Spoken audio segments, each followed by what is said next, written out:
Okay.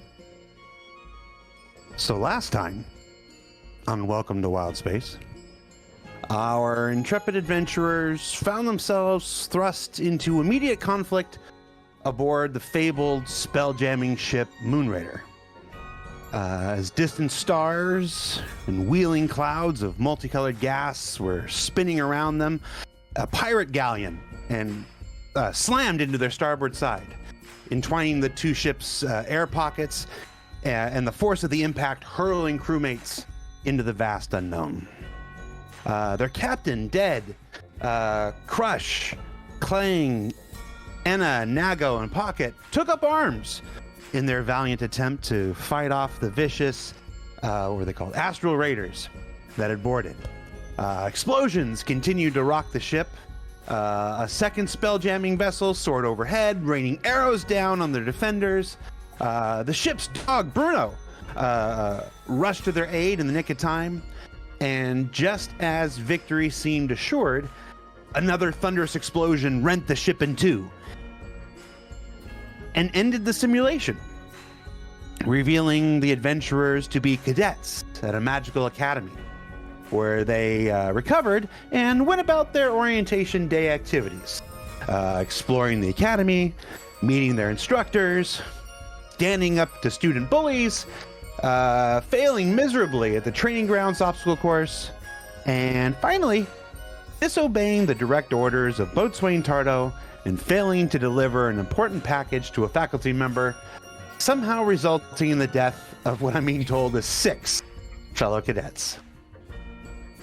That's the academy for you. It wasn't, well... They couldn't hack it. So we'll fast forward. We'll fast forward to today. The graduation rate is a lot lower than you'd expect.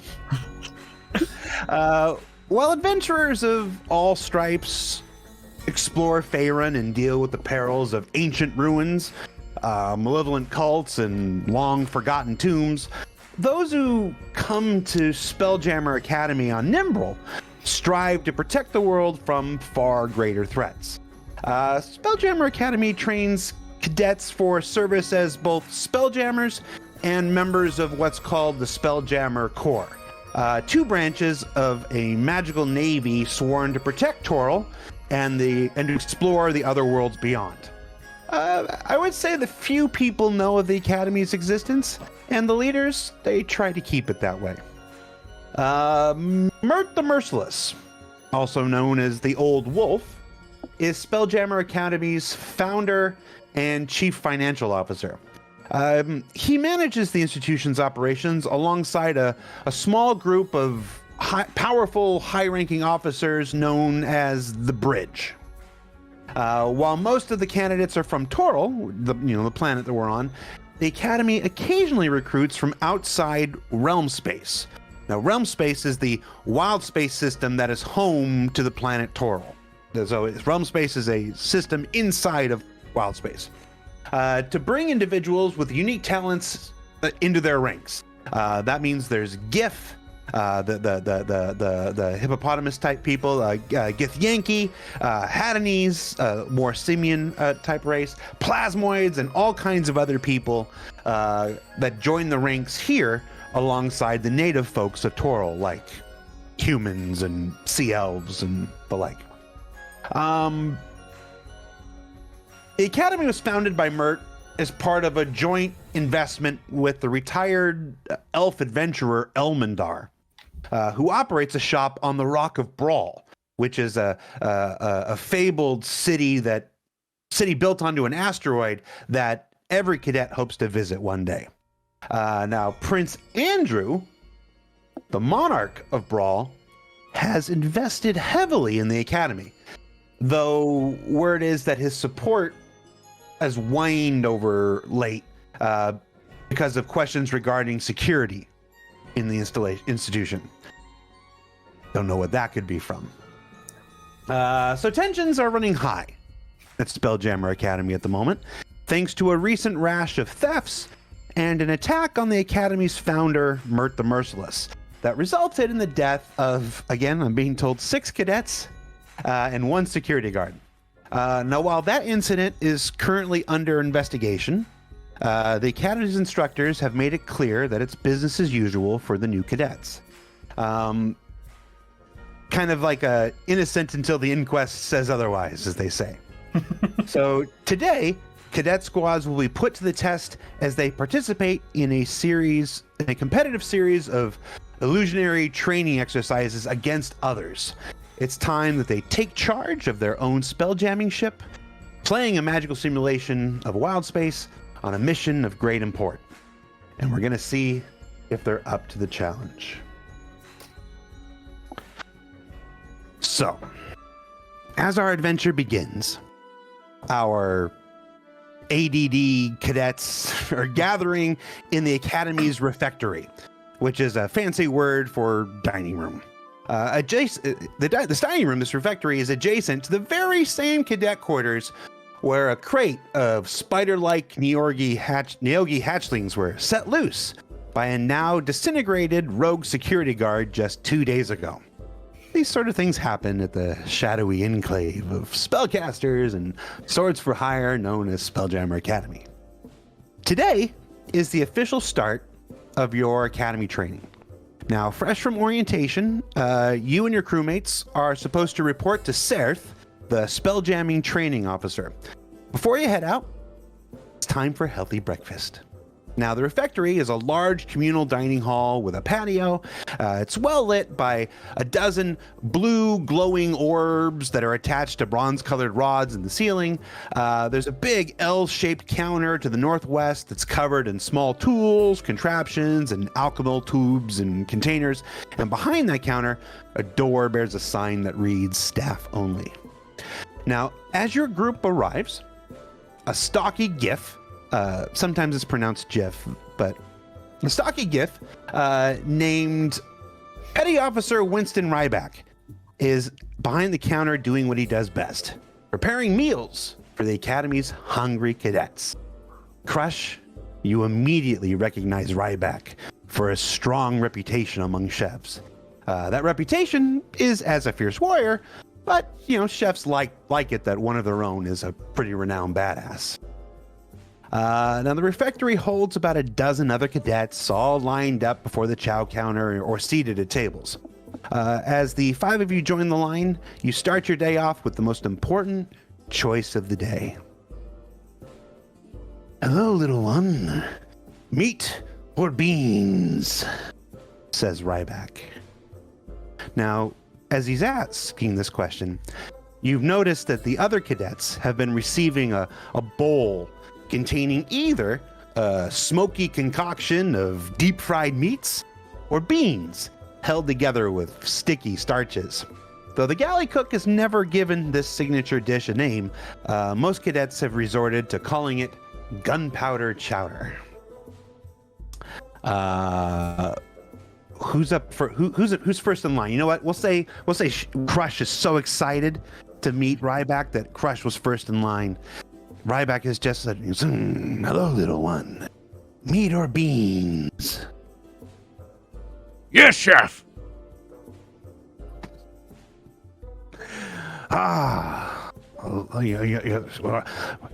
Both, I see. And he basically pulls up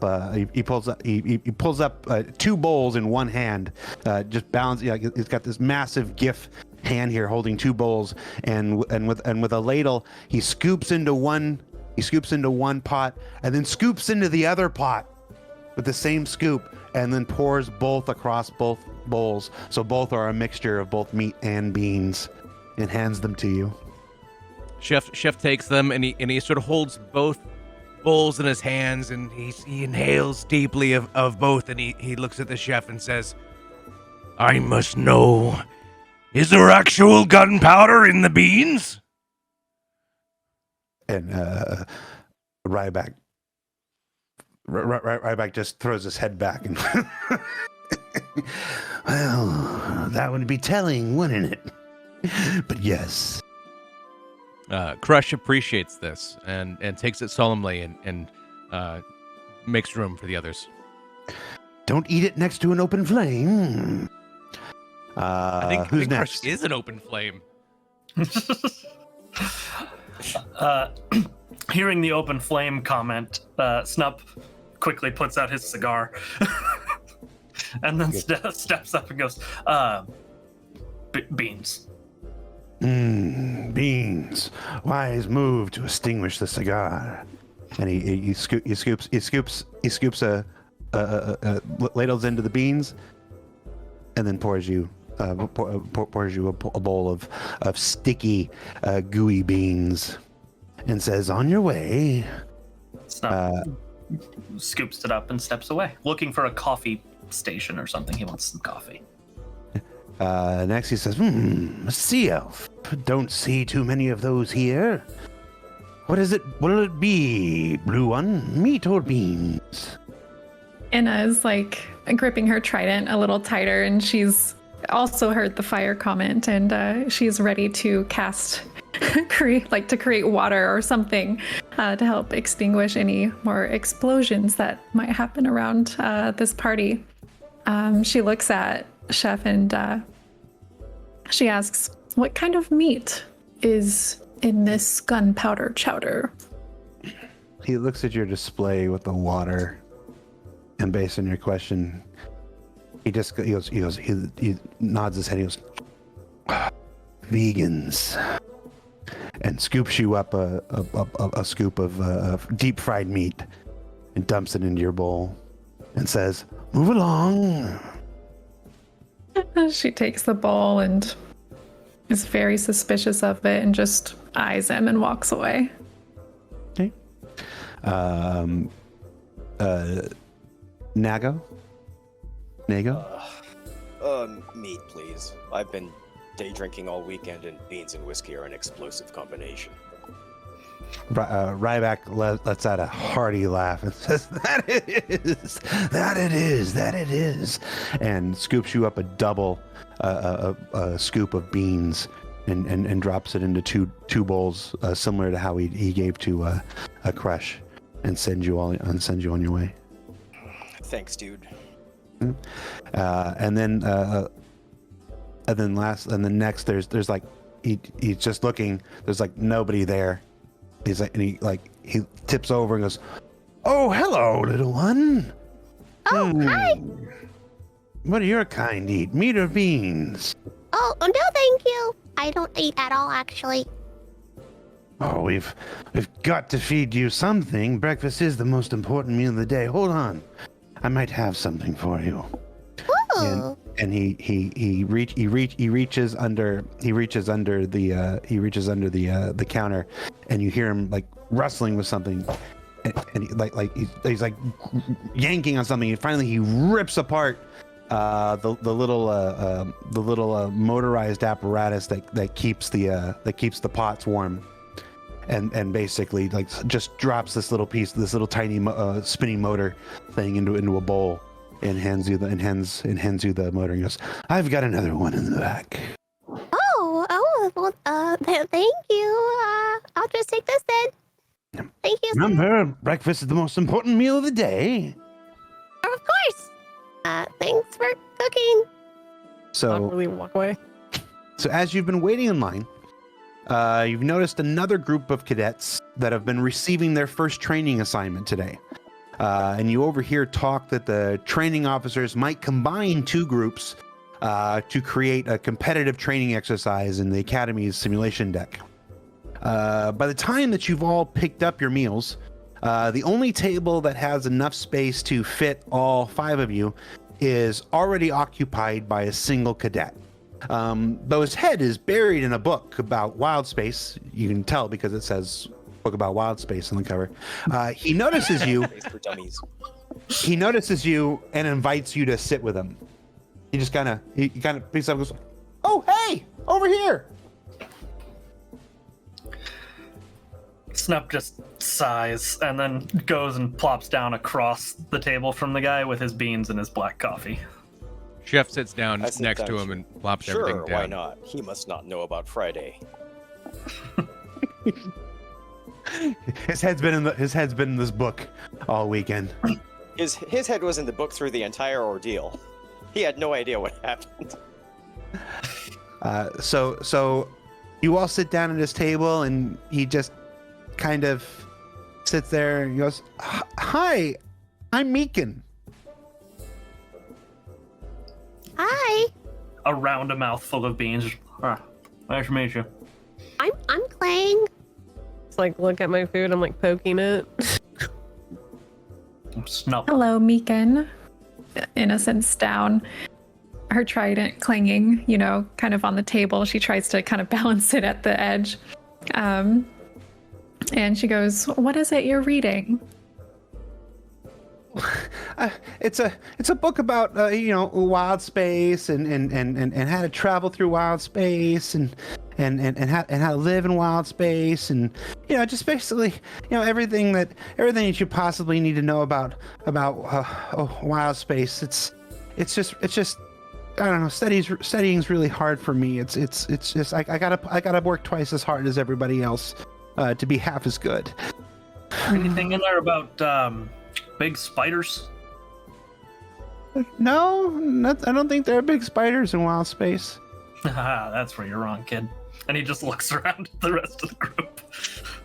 Oh, of course I'd be wrong. I'm so stupid.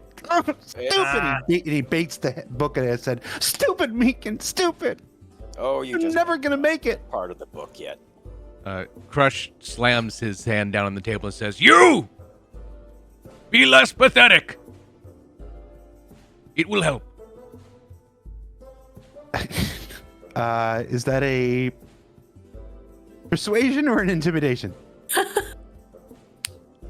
I didn't know it was gonna be either. But let's go ahead and do intimidation. You know what? You're every time you're attempting to make another character do something, It was a a check. suggestion more than anything else. But Look, yeah, let's that's roll what a with it. Let's suggestion is, right? literally. Yeah. Yeah. So I'm gonna let you. I just rolled a nat one. Right. So you rolled a natural one. Actually, on it's your a zero intimidation check. because I have a negative one modifier. So this is Okay. zero.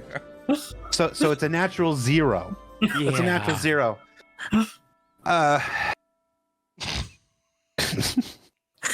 So, God damn it.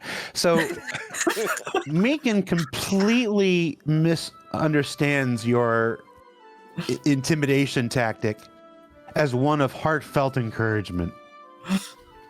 And he's like, "Oh, do you really think I could be less pathetic?" Nowhere to No. go but up. Now he's just confused because he thought you were encouraging him. You thought you were encouraging him a moment ago. Now you're not. It's just, I could be wrong though. And it just goes, "Your tenacity is inspiring." And she starts eating. Two things, Meekin. One, a C is a passing grade. Always remember that. Two, you couldn't do worse than Friday. No. And I just said, go back to eating. What happened Friday? You don't want to know about it. Oh, we killed 6 cadets by accident by releasing these dangerous spiders that were meant to kill the guy. The big guy that owns the school. By that Yes. standards, you're doing great already. Yes. More food for us. Scoot's like Could an be inch worse. and a half away from Clang, just like, Oh, also, we narked on a guy because he was smuggling things over in the. Well, I did. I'm very perceptive. Roll me a.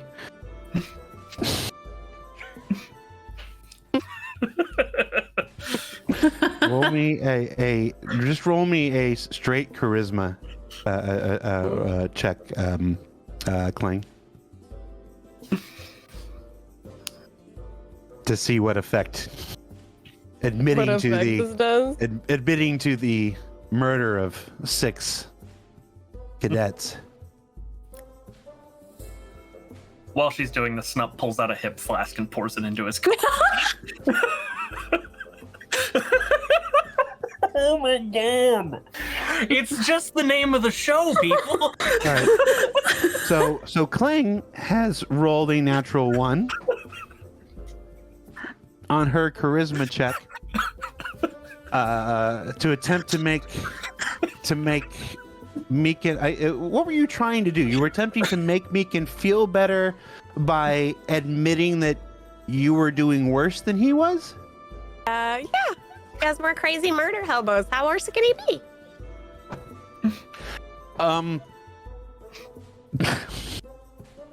So And narcs.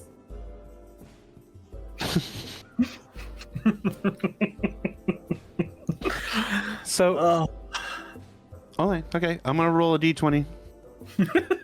Oh I god. bet it's a Roll a 1. d20. I bet it's a 1. On a 17, the dog shows up. Are you serious? We, What? 1, 20? Well, we're doing another 20 then. All right. So, despite your absolutely legendary ineptitude at being able to encourage or help a fellow cadet in any way, shape, or form, it's worked. Failing upwards. It's worked. Meekin is emboldened, knowing that he can't. That there's somebody out. Not only is there somebody out there who's more inept and more incapable, and just all around bad than he was, but there's an entire group of them. Meekin is just thrilled. And he's like, oh, I'm not the worst member of the academy. And he jumps up on the table and says, there are people worse than me. And he runs off. That's the spirit. Snup leans over and pulls Meekin's bowl over to him. Chef breathes a little bit of fire into his beans. Inna gives the rest of her bowl over. 2. Says, you all can have it. Just in the middle of the table. Yeah, just in the middle. As you breathe a little bit of fire into your beans just ignite like a flambe. It's mixed in with the gunpowder is trace amounts, and it's mixed in with enough. It's like little popping Other bullshit. fizzles then, I guess, Yeah. as it goes. There is gunpowder in this! Inspired! And is secretly ready to cast water on everything. So Half a foot the other direction. I just So- keep eating. So yeah, that challenge surmounted. That all happened. Let's see. Let's move on. So after breakfast, you travel to the main hall of Spelljammer Academy's simulations deck, where you're to be briefed on the upcoming training exercise before being led into one of the adjoining simulation chambers.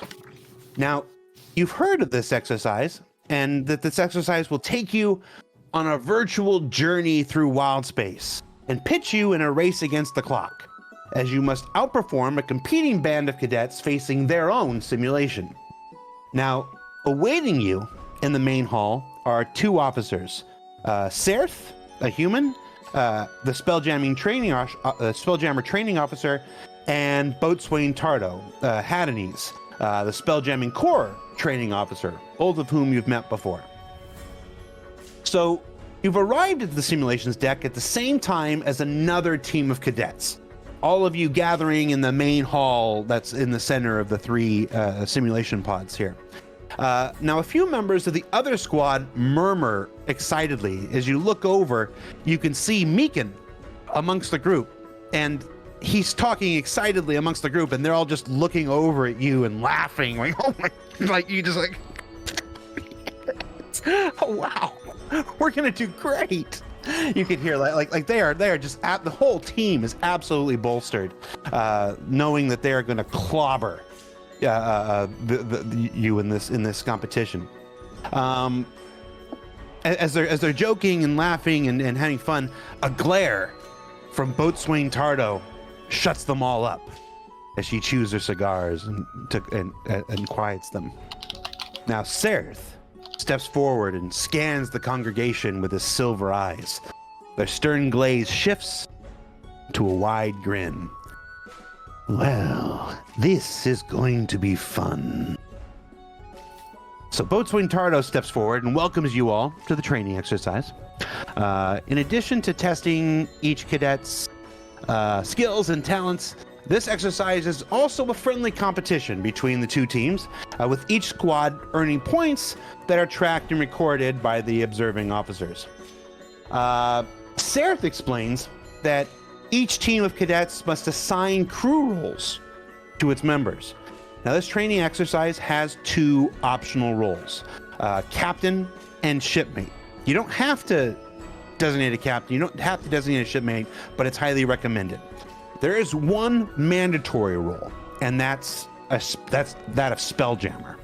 Now, each team can have multiple shipmates, but only 1 captain and 1 Spelljammer.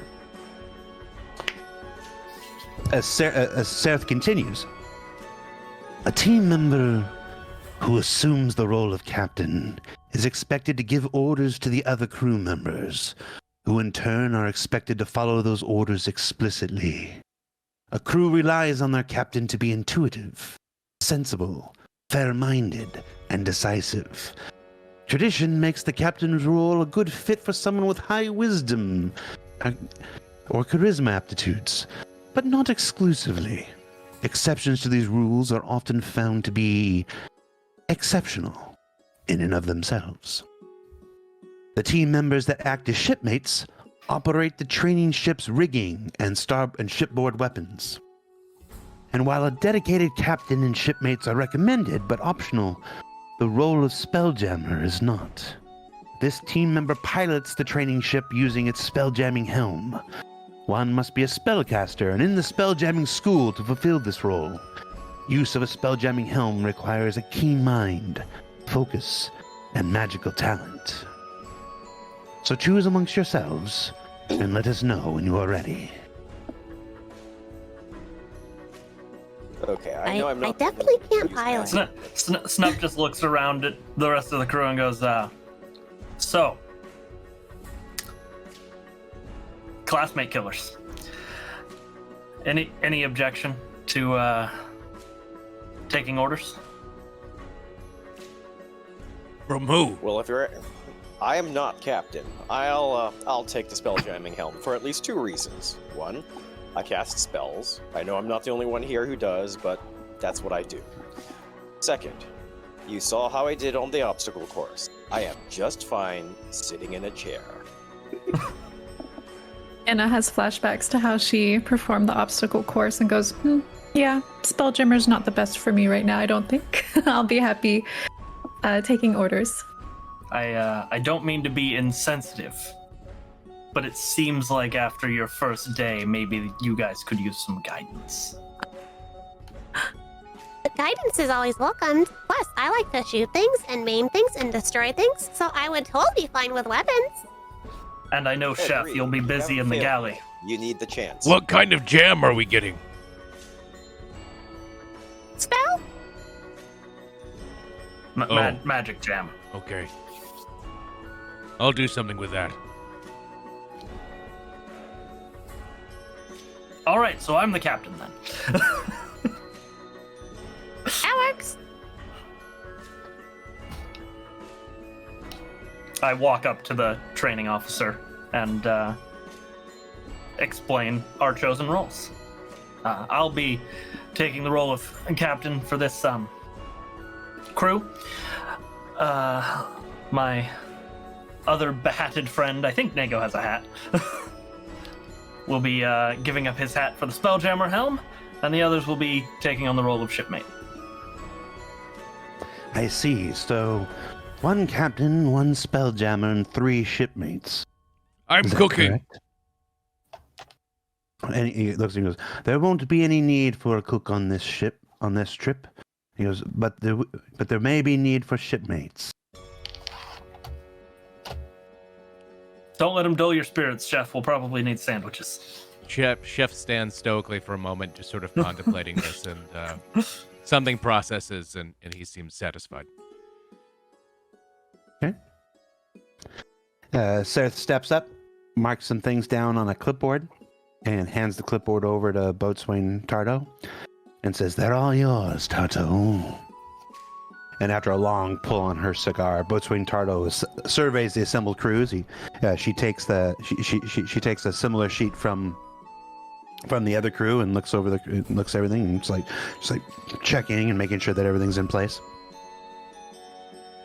And then Tardo says to everybody, "Each crew is to navigate their ship through a debris field on the outskirts of Collier, a sodding big gas giant. There you're to salvage the captain's logbook from the wreckage of an abandoned ship, then return to your starting point with your own ship intact." Now Tardo levels a steely eye and says with a glare that seems to bend a little more towards your group than the other group, "Intact.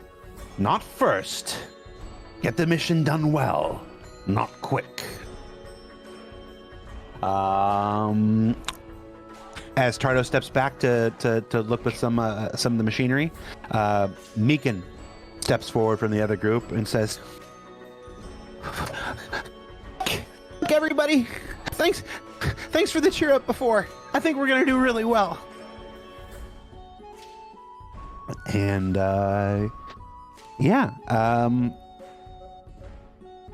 anything you want to say or do before we start the simulation?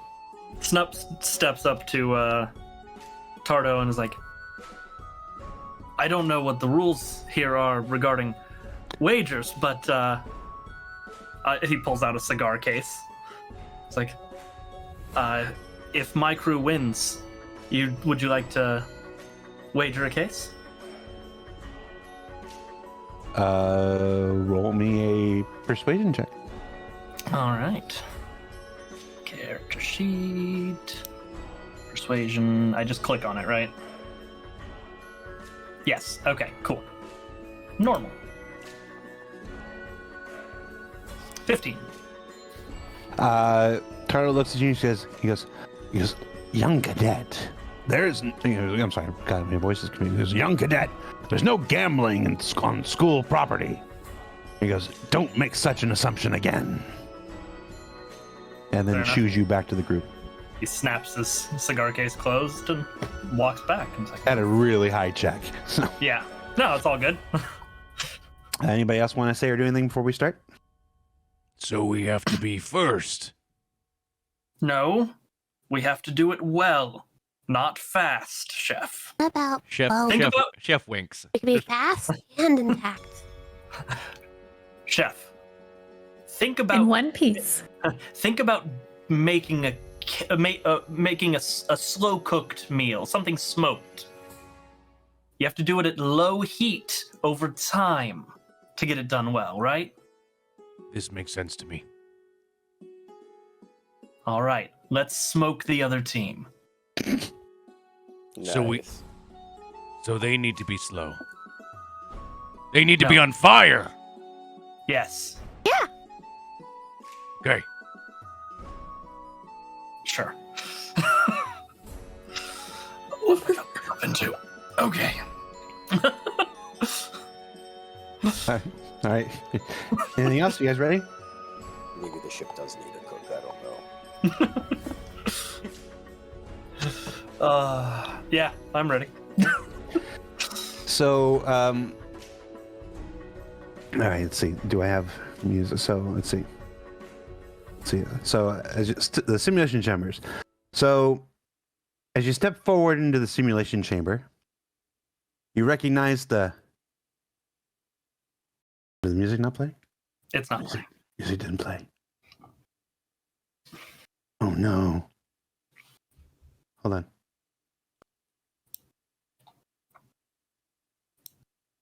No, it's not playing.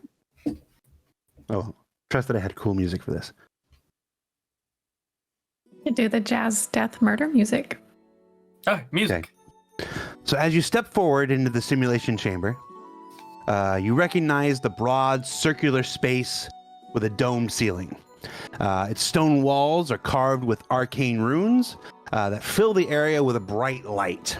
Now you know from your studies that each chamber is equipped with a training version of a spelljamming helm and creates complex illusions designed to test cadets' speed, skill, and ability. as well as your capability of working together in a crisis. You did relatively well last time you were here, all things considered. I mean, you conquered all of the Astral Reavers, and nobody died until the very end when everybody was going to anyway. So Sereth accompanies you into the simulation chamber where Mr. Blip, the Academy's autonome quartermaster that's already familiar to Kling, is preparing the physical aspects of the simulation. Now, Mr. Blip hurries over to where he sees you, and his eyes shift to a green color as he greets you. He goes, "Hey, greetings and salutations, Cadet." Hi, nice to see you again. Yes, it's good to see you again, too. Welcome, you still have that axe I gave you. Uh-huh. Right here. And I kind of take it there out. it is. Boom, and it gets all big again. There it is, the finest in autonome construction. Who are your friends? Oh, these are my friends. And I kind of motion over. That's Chef. That's Nego. That's. Oh gosh, don't remember your name. Snub. Snub. Yes. And And Anna, and she like Anna. is secretly trying to like measure her trident against the like yeah. And she's just, you know, a little envious of it. So, Mr. Blip goes on for a little while he waits for a few things to line up. As he's chatting, you're chatting with him, you get a sense that he's an odd but well-loved member of the Spelljamming Academy.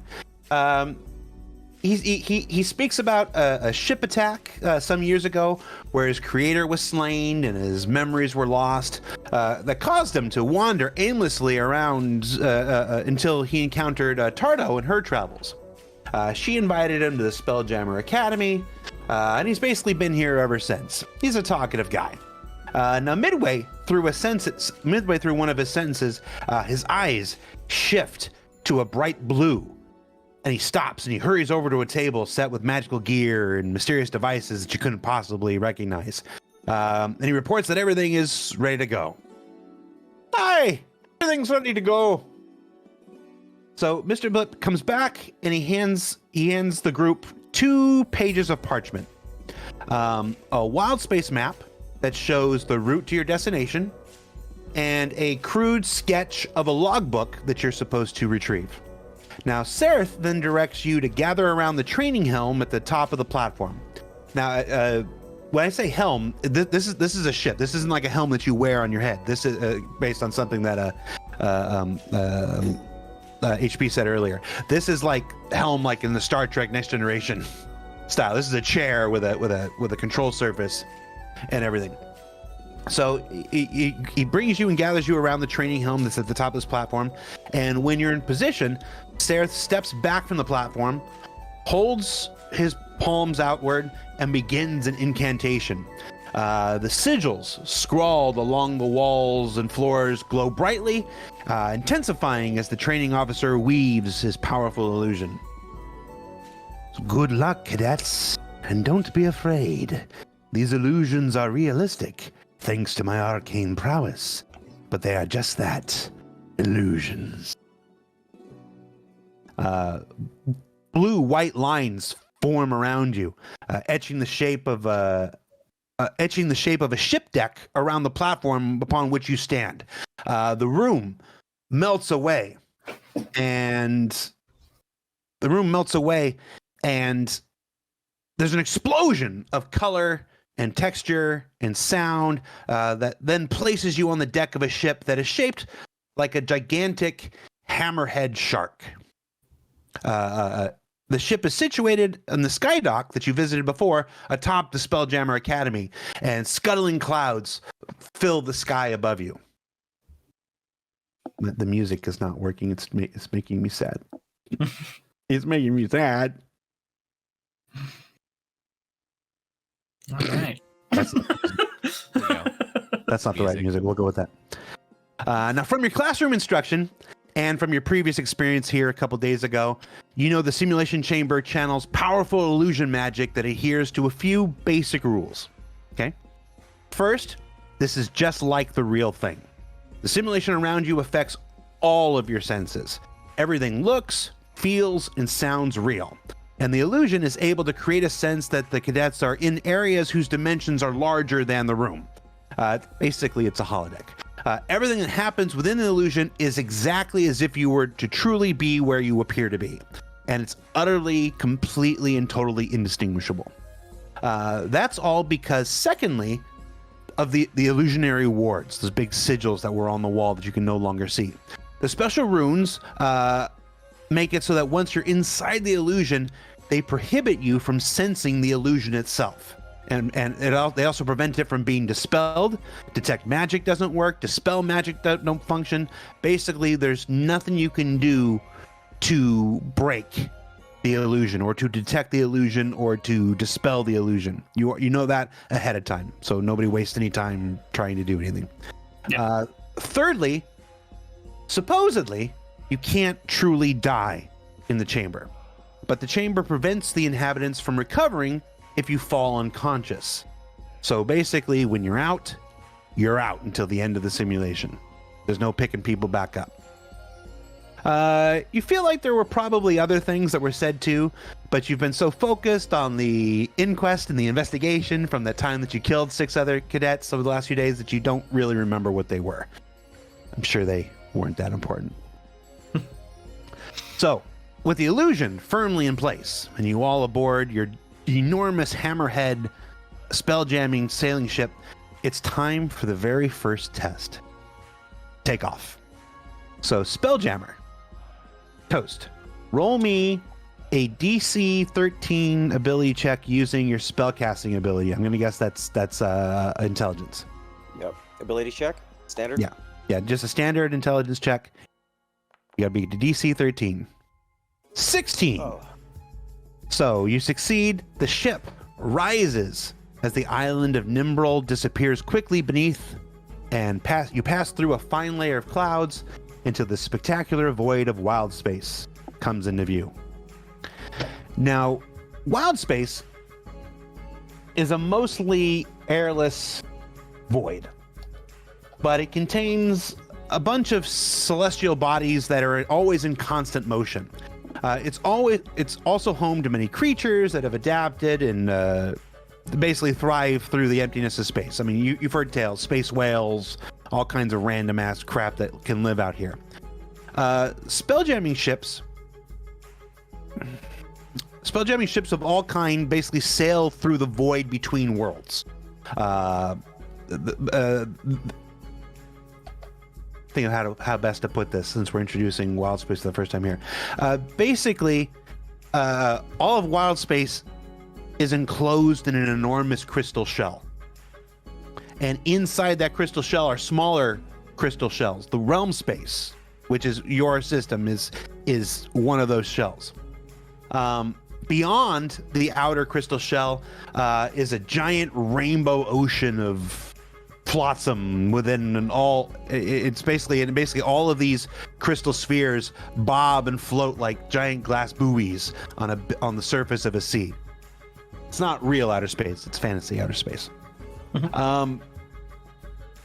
As the ship is rising and you're in this gorgeous multicolored wild space, you feel a cool breeze on your face. Now, wild space is known to be typically as cool as a mild summer's day. Although there are spheres out there where the void is notably warmer or colder than the norm. You remember from your studies that many sages believe that the older a crystal sphere is, the warmer the wild space within it becomes.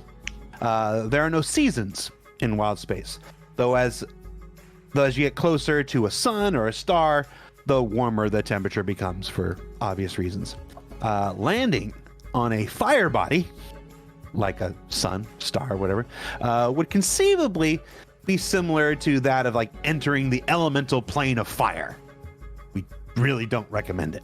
And while certain water bodies are cold enough to be nothing more than a giant ball of ice. At this point, you've completely entered into a wild space. You're surrounded by, again, the most colorful imagining of space you can possibly imagine. It's like a kaleidoscope threw up It's time to plot the course to your destination. Now, as you're all cadets, you're encouraged to work together to do this. So everyone should make a DC 12 ability check based on the roll of your ship. So for the captain, you can roll either a survival or a persuasion check. We'll go ahead and start with you. I will go ahead and roll persuasion.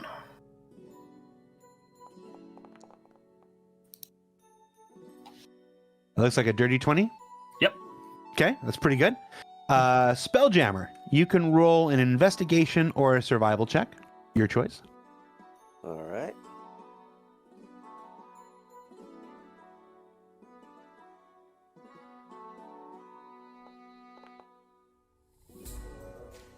Uh, 14, that succeeds as well. Shipmates, you can roll an athletics or an acrobatics check.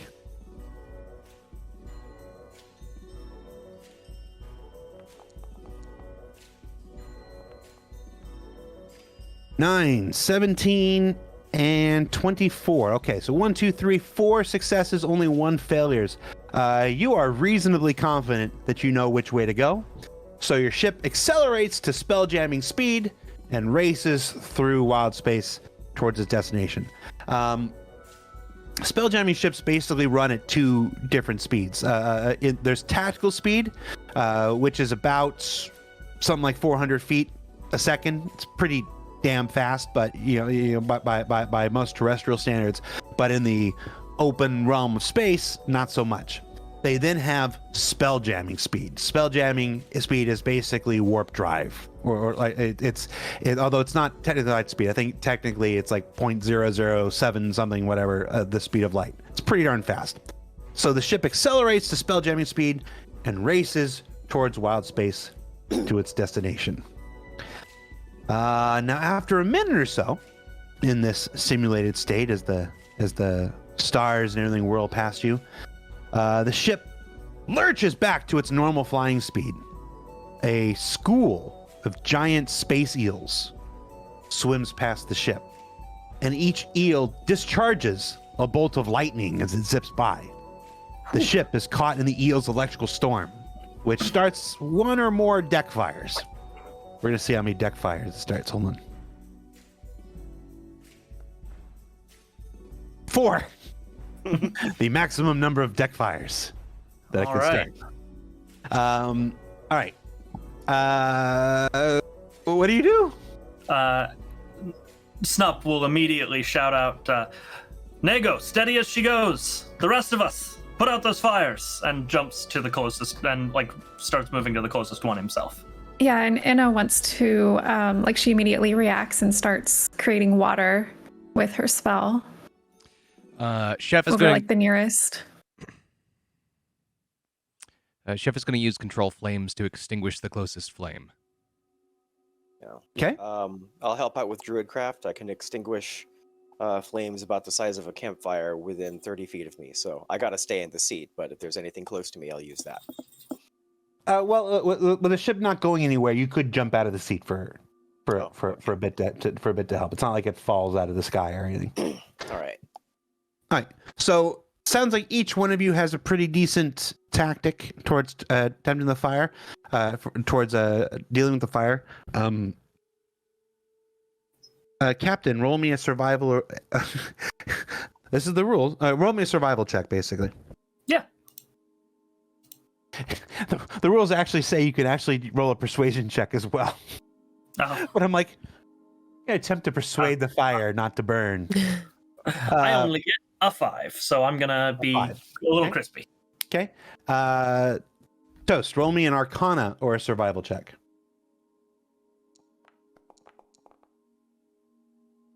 Oof, much better. Okay. And then shipmates, roll me an athletics or an acrobatics check. Your choice. So we have 1 fire out. That's 2 fires out. 3 fires out with a natural 20.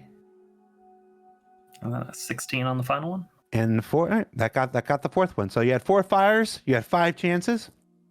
The fires are safely extinguished. Yeah.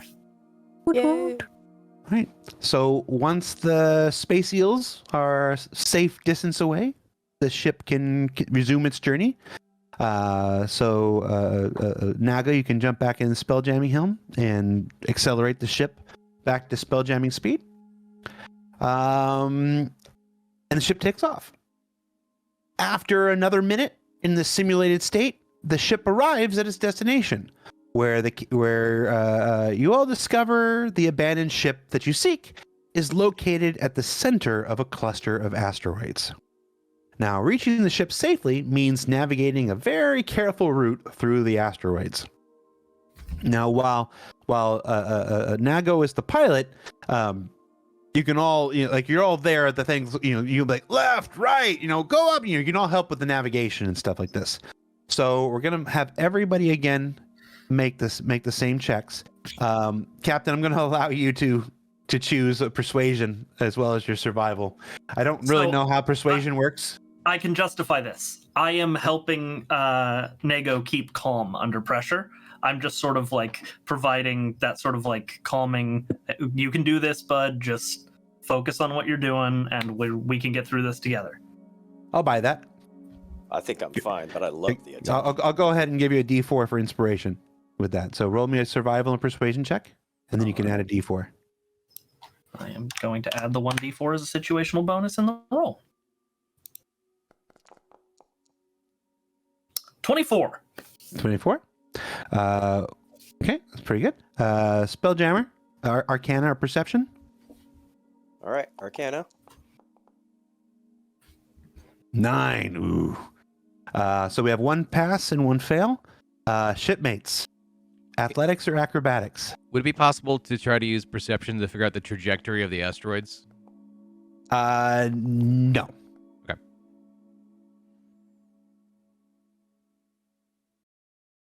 So we have a pass, and we have a critical fail. So we have 2 failures, 3 passes, but one of the failures is critical and counts for 2. So we literally have 3 passes and 3 fails here. So we are going to simply let the fates decide and roll a d6, 1, 2, and 3, and it fails.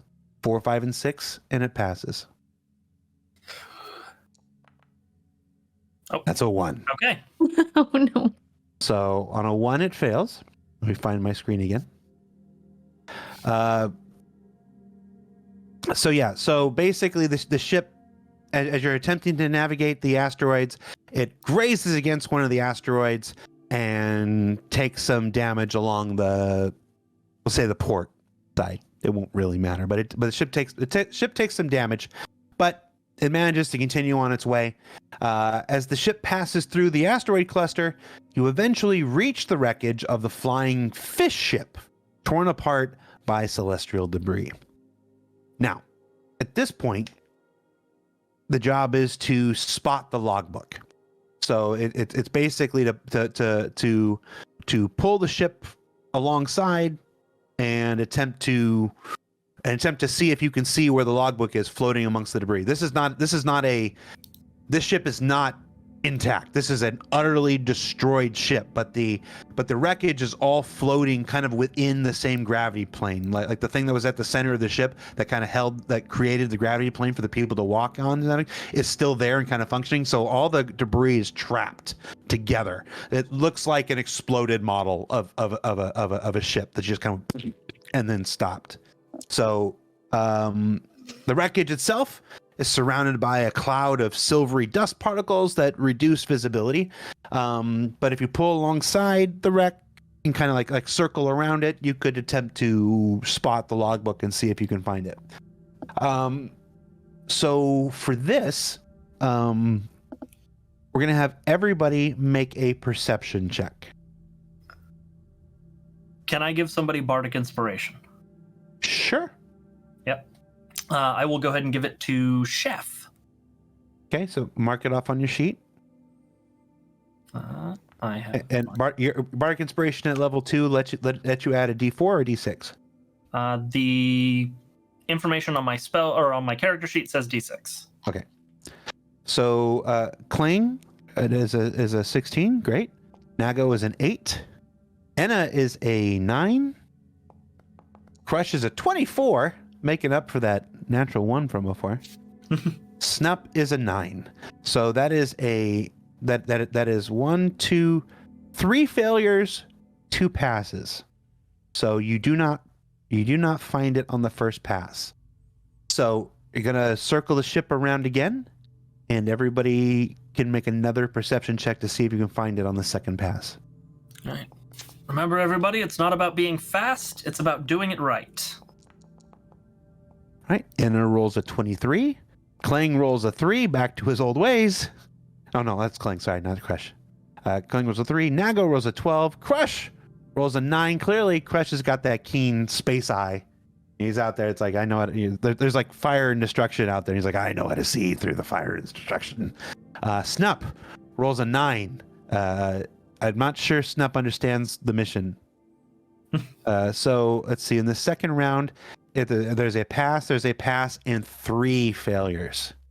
So we still do not see 2 passes, 3 failures. Going to make one more loop around the ship, see if you can find the logbook. Everybody roll me another perception check. Okay. I am going to go ahead and use another Bardic Inspiration on who... Never mind, we all already rolled. You gotta be faster. Normal. Yeah. Snup has rolled his third 9 in a row. At least I'm consistent. He's made 3 passes looking for the logbook and has rolled a 9. Crush is clearly getting tired and rolls an 11. Clang rolls a 5. I don't think Clang can quite see over the edge of the ship. Maybe it would help if somebody gave her a boost. Enna rolled a dirty 20 and Nago rolled a dirty 20. So that is 2 passes and 3 failures. Good thing the school doesn't allow gambling. Okay, at this point, all right, I just rolled another thing. So at this point, through sheer determination and multiple attempts, you eventually spot the logbook, but it is really deep in there. It's not going to be easy to retrieve. There's a bunch of debris between you and it, but you know where it is now. So how are you going to retrieve it? You say there's a bunch of debris between us and it. About how much distance? Roughly? Okay, so imagine And how large is the logbook? I mean, we were talking like, a little book. it's like one of those big journal. giant Bibles. Oh, It's like it's like a Gutenberg Bible. It was a big, fancy, ostentatious shipboard. So a couple of pounds. long logbook. It's a couple of pounds, but you are also in the vacuum of space. So weight is probably not going to be too much of a factor. Is Here. the It's gravity sizable, though. is the gravity of the ship still intact? The gravity of the ship is still intact, but everything basically there's a generator in the side that is designed to generate a gravity plane, but it is not like level. It's level, but it's in one thing. And then all of the pieces. Imagine you made a Lego spaceship, and then you broke the Lego spaceship up into its constituent parts, and then you dump them into water. And basically, so all the parts are basically floating, trapped on that gravity plane. So you've got a big flat plane of a bunch of broken, floaty ship parts that are all trapped in the gravity plane of the generator here. So it's not like a big field. It's like the rings of Saturn, if that makes more sense. What's the atmosphere like? Do we know? Like, are we able to? The atmosphere generator is on the ship. Basically, when the ships have a bubble. The ships have a visible a bubble that's around them. It's usually blue, although certain ships have different colors. Okay. Like on your ship, for instance, you can see a blue sheen around as a bubble around your ship that basically says, "Oh, we have atmosphere inside this bubble, and everything outside you don't." You do not see a bubble around Okay. the flotsam. The air manufacturer thing did not survive. All right, so let me see if I understand. The ship is in a wreck. All the pieces are floating around in there. Unlike our ship, there doesn't really seem to be a gravity plane because it's flotsam at this point, I guess. No, but there is a gravity plane. There's just no atmosphere plane. Oh, yeah, there's no atmosphere. Oh, okay. The gravity plane is there, and that's what has everything in a line. Imagine a disc. It's like a big floating disc of debris. Okay. And so the trouble is, we can see the logbook, but the entire traversal between us and the logbook is floating debris. If I have you an went idea. at it from, if you went at it like Con Try to did, fly straight in, yeah. Yeah. So, But there's a gravity plane. This is an here's this is an okay. important piece of information. Yeah. No, there is a gravity plane, but it's all floating, right? It's Mhm. floating in gravity. Okay. So here's a thought. I can summon a familiar. The familiar can take a bunch of different forms, including a seahorse or an octopus, which can swim. And I think you can. If there's not a deck to traverse, you can swim in Wildspace. certainly try. All right. So I said, everybody, if you could. I can create water for it to swim in. Can you move the As a water? thought. Chef, I what? Chef raises his Can you hand. move the water? We're not doing hand raising. Okay. Chef an goes, idea. I think I have an easier idea. What if we What's your tie? idea? What if we park above the ship? We tie a rope to Clang and lower Clang Yeah. down. I was gonna say I don't have to breathe, so if you just tie a rope to me, I could go get it. I don't hate this Sure. plan. Give it a shot. You first. And is Okay. disappointed that she doesn't get to create water. Oh well. Okay. We'll try next. If this doesn't work, we'll try next. Okay. Snup starts looking through the deck of the ship for a long length of rope and instructs others to do the same. Okay, you have no trouble There's no finding rope on rope. the ship. You have no trouble finding rope. Yeah. Yeah, this is a fully stocked spacecraft. Sailing ship. Everything you would expect to find. All right, I'm gonna tie it around myself then and ready myself for lowering or bluff. Okay. I don't know, floatily. Chef So- secures the other end of the rope to the railing of the ship. All right. So Nago, what do you do? Well, I maneuver the ship for them, Okay. just so that they can get to where they want in order to lower the rope. But I'm also remembering, well, the last time we let Chef take the direct approach. Never. Okay. So describe to me how you maneuver the ship. I sit on the. Well, I'm sitting in the helm, right? So Uh huh. I think the ship can move at non-spell jamming speed at this point. So we are currently oriented flat with the wreckage. Yep. Z plus 15 meters take us over the spot where we see the logbook. Okay. Is that enough clearance? So you're over the plane. Yeah.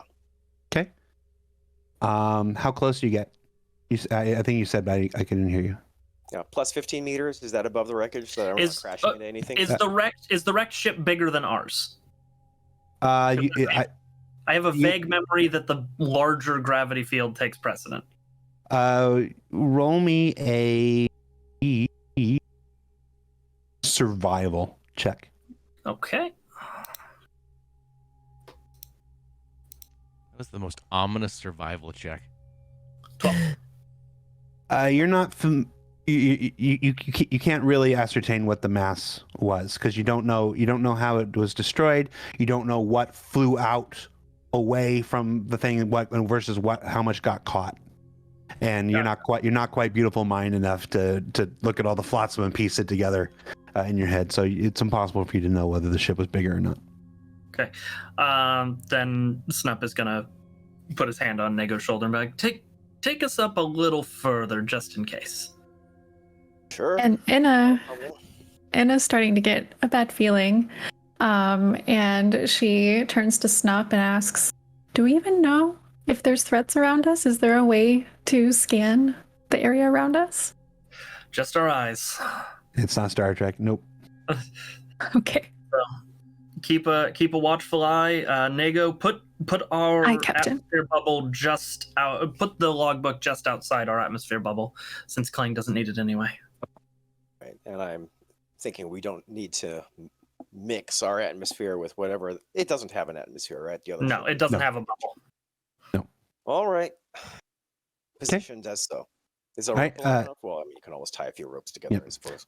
As far as the ship, is it what's that orientation? Are you putting the debris below you, above you? How are you working this? We said we were going to lower Clang into it. So Lower. So you're gonna be above it. Yeah. Okay. But as far as your ship, well, Same direction. Clang will be subject to our gravity plane until she gets out of it. So we want the bottom of our ship to be above it. So we're going to lower her down from the side of our ship. Well, the gravity plane's through the middle of the ship, right? So yes. that's That's what- Oh, right. So when Right. you start lowering Clang towards the wreckage, she's going to come back up to our water line, so to speak. Mhm. Throw I her forgot that's down. how that works. Put some inertia in it. I'll boost. Okay, then Yeah. This Then, this is Nego. shit space. flip the ship so the top of the mast is near as pointing at the logbook. I can do that, boss, but when we do that, she will fall towards our deck, upside No, down. So, I want Crush to throw her. oh, Yeah. Okay. sure, whatever. You are the captain. Just remember, if this doesn't work, we'll try something else. I slowly flip the ship. All right. So the ship that's above here. I should have gotten another spaceship for my thing here. We'll use my box of ultra chloroseptic as the wreckage. Okay. So you're gonna invert the ship Mm-hmm. so it's upside down, and the mast of the ship is gonna reach down towards the debris. Mm-hmm. And are you gonna climb the mast down, or are you just gonna I'd throw from probably- the surface of the ship? I'd probably try to get it Oh. as low as I could. Yeah, from the as close to the top of the mast as we could make happen. Was my Yeah. thought. How right. close is the top of the mast to the logbook at this point? That's entirely up to you. You could poke it with it if you want. If you want to get close enough. So, Chef, let's do some test throws on the deck. Okay. Okay. Chef grabs Snup. Anna, not me, Clang. Oh, all right. We're throwing Clang. Remember, this was your idea. I thought you wanted me to test it before I threw Clang, but okay. All right. No. Grabs Clang. Anna, take the other half of this piece of canvas, because I assume there's like spare canvas around the ship. You said it's fully stocked. Okay. And Let's be ready to Goes catch picks it Clang just in case, and we do the fireman trampoline hold. Okay. All right. So if I'm understanding correctly, Crush and Clang are climbing up the mast. No, we want to do test throws from the deck of the ship first to see how fuck far. that! Just each get into throw it. Jesus Fine. Christ! Okay. You're in a goddamn simulation. Test throws. Fuck. Do it right, not fast. I'm trying to follow the rules here. Well, no, here's what's going to happen with the test. You're going to make an ability check, and you're going to succeed. Great, and then you're going to do the thing, and then you're going to fail. It's not going to Fair matter. enough. Fair There's enough. no testing in this. So you're going to climb. So you're going to climb to the top of the mast. Yep. And so Clang has a rope tied around her waist. I'm guessing. Crush is going to throw Clang outside the up, basically from your perspective, up outside the air bubble, into the wreckage. The gravity plane of the wreckage is going to grab Clang she'll be able to walk around the plane. You explore, grab the book, and then you'll use the rope to pull her back. Correct. When she reaches back into your atmosphere, you and Enna are there with spare canvas to fireman's catch her as the gravity of your ship grabs her and pulls her steadily back to the surface of the boat. Insofar as I would also like Crush to climb down and help with the fireman's catch, but yes. Someone's got to yank her back. Yeah, he's got to be up there to yank the rope. I thought the rope came all the way down to the deck. Either way, you still need somebody. So the person who's catching is not the person pulling the rope. Fair enough. All right, let's do it. Yeah, let's do it. So all things set, Crush goes ahead and does a couple of little test heaves and then throws as hard as he can upwards. All right. Same deals before. Captain, survival and persuasion. Spelljammer for your maneuvering ability, arcana and perception, and then shipmates, athletics and acrobatics. Roll me some checks. You've got this, Crush. Practice throws in Dungeons and Dragons where everything is roll based. I want to put Sanctuary over. Dang it. Okay. We already started the check. We said the plan. I repeated the plan back to you. You guys said yes. We're in it now. Well, that's not gone well. And So- we got So, all right. So let's see. basically 4 failures and probably 2 passes. Actually, you have 3 passes and 2 failures. Okay, sweet. But one of the failures is a critical failure. So it counts as 2. So you have 3 passes and 3 fails. So we go to the tie. The D6. 1, 2, 3, 50%. 1, 2, 3 fails. 4, 5, 6 passes. God, you with the critical fails. That was a win. All you had to do was fail, Anna. Not critically fail. And it's a 6. Yes. Yeah. You succeed. Huzzah. Basically, Crush throws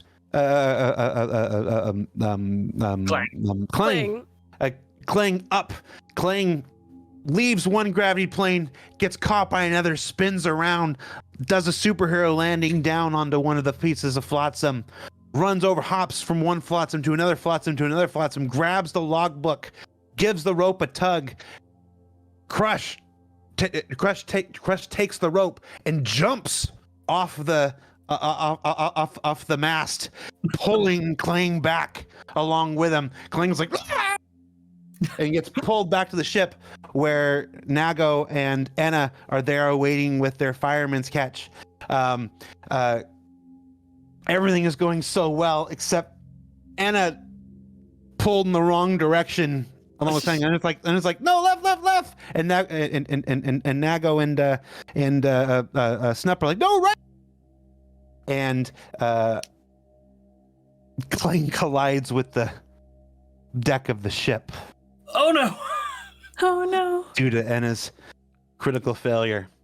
Clang, roll me a D8 Clang's metal. for damage. Okay. That's survivable. That is. There it is. It's just the buttons in the bottom right hand corner. Yeah. 4. Clang takes 4 points of damage. Bing. Not bad. Could have been much, much worse. Whew. Snup walks over and like tries to help Clang up and like so close. I'm sorry, my bad. I said starboard. Wait, who put Clang unconscious? Nobody. I did math wrong. It's fine. Don't worry about it. I fixed You it. give yourself -4. Oh no. I did. All right. So now the logbook is safely on board. You're free to exit the asteroid cluster.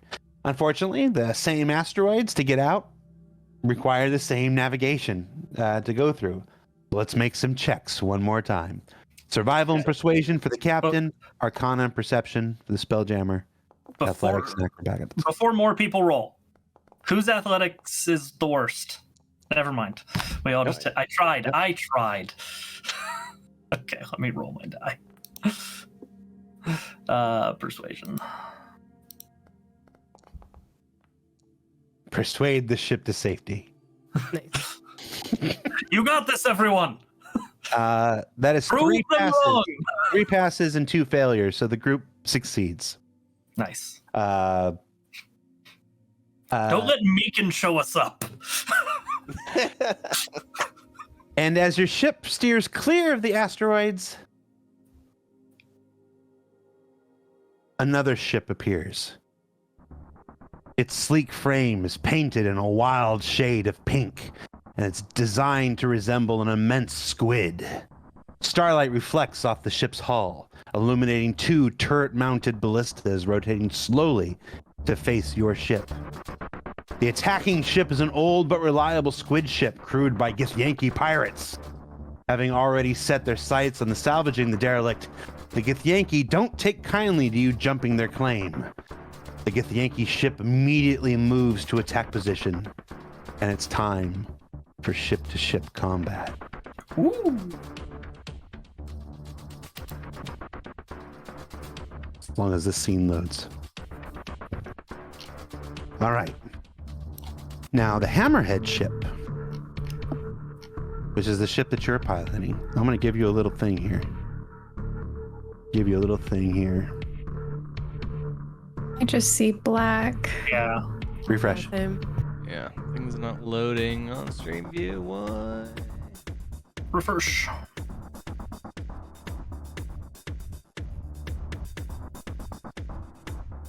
It's probably because we haven't done anything with the VTT map in a while. Yeah, Sorry. it says I don't own a token for vision. Oh, I didn't put tokens on there. Go on. There's a permissions thing I can do that doesn't require you to have tokens. Let me see. Listen to the word token vision. Yeah. Wait, it's disabled. You should be able to see it now. Yes. Yeah, there we It go. is. Okay. Ooh. And a sheep for our. Oh, we lost. Lost what? Ronnie. Lorani dropped and rejoined. Okay. So in the chat, you should see a handout right now for the Hammerhead sheet. This is the stats of your ship and the abilities that your ship can do. What'd you say? I'm sorry. Nothing. No. I think you ended So- up back in the right spot though, so that's Did I? So the Hammerhead ship is equipped with 1 ballista and 2 mangonels, each on a rotating mount. And the front of the ship, as by its namesake, the Hammerhead, also acts as a devastating battering ram. The Squid ship is equipped with 2 ballistas and only a single mangonel, each rotating on a mount. The tentacles of the ship at the ship's bow are known to act as a piercing ram.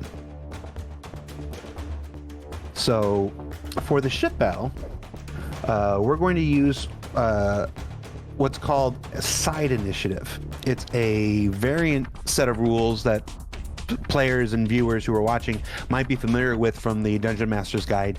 It's basically we're going to roll initiative as a group.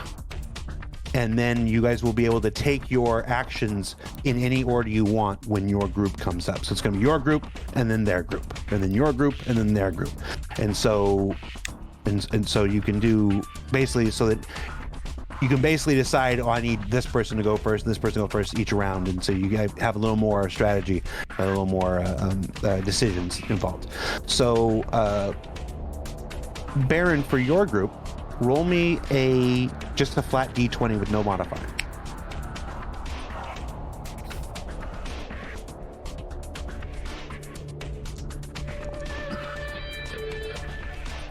$16. Okay. Give me a second here.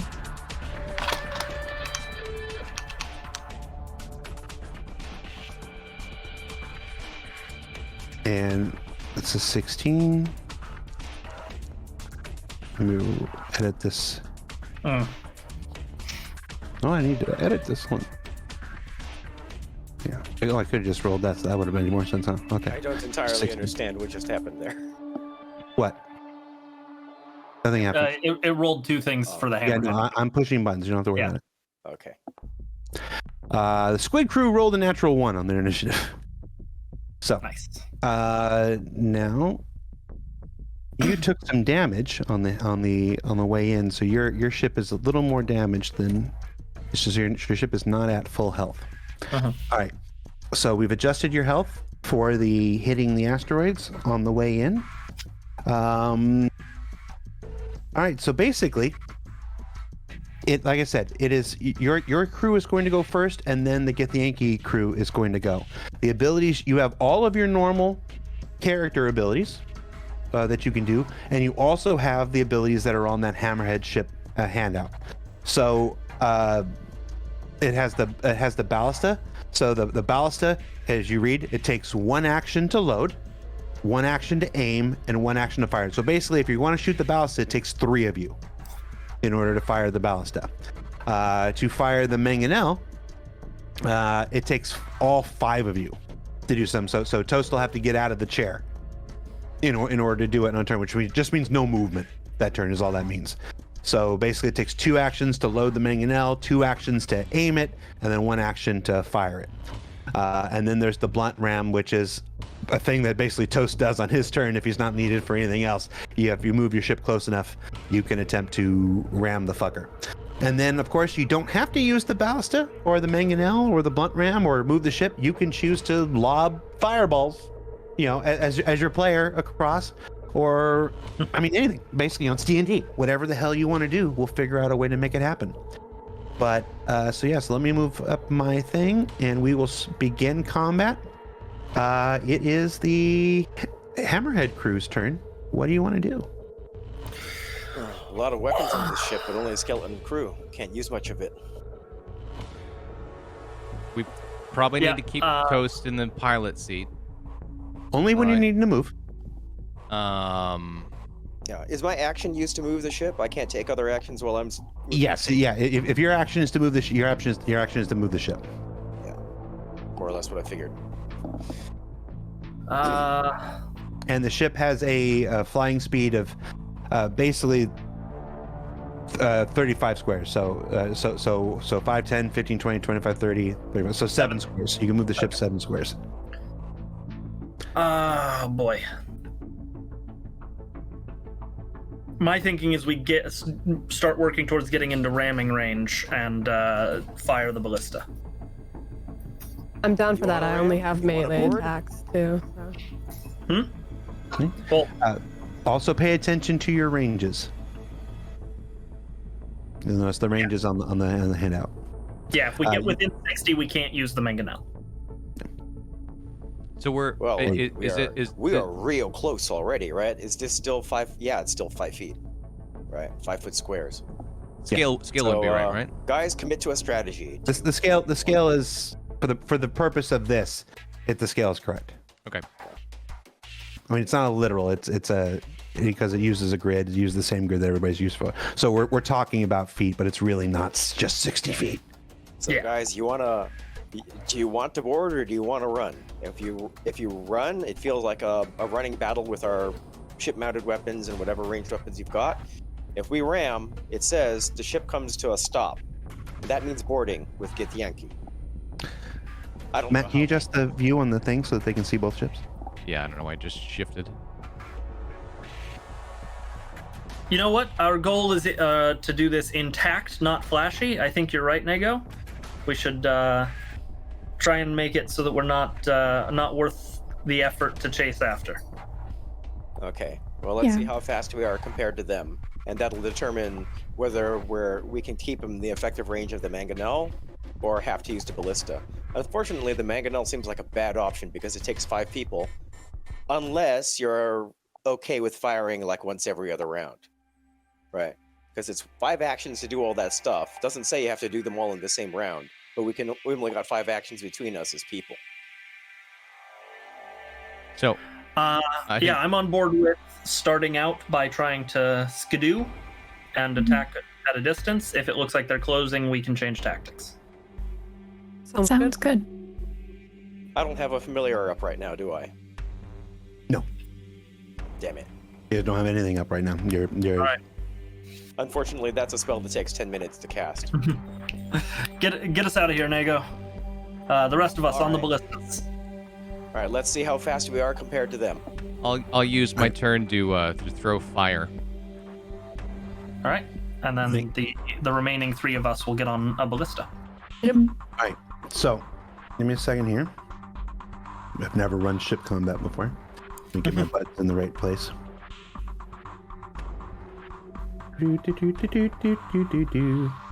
Alright, so as succinctly as possible, in one voice, I'm going to ask the captain, what are you guys wanting to do this turn?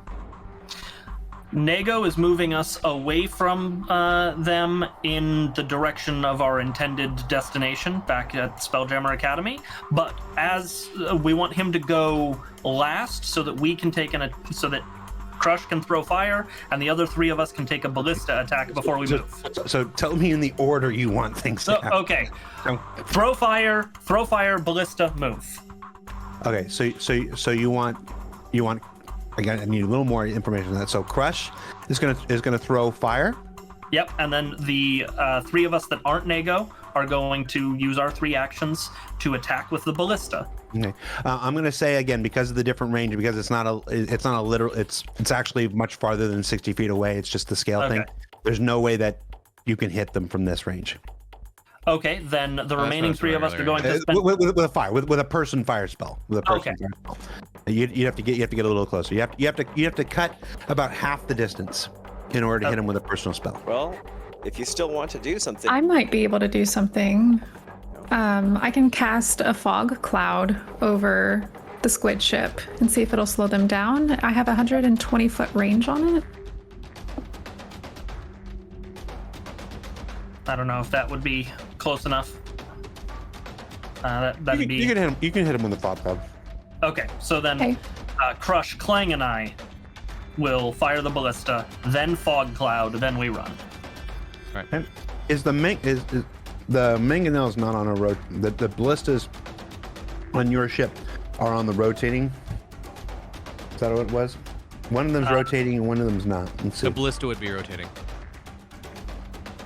It looks like there's one on the front of the ship that rotates, yeah? Yeah, standard weapons on a hammered ship include front and aft mangonels, a ballista, and a reinforced bow rim. So yeah, there's one ballista in the center that rotates around. Okay, so the first thing you want to do is do fog. Yes. Okay. Go ahead and try it. Use your thing and see if it works.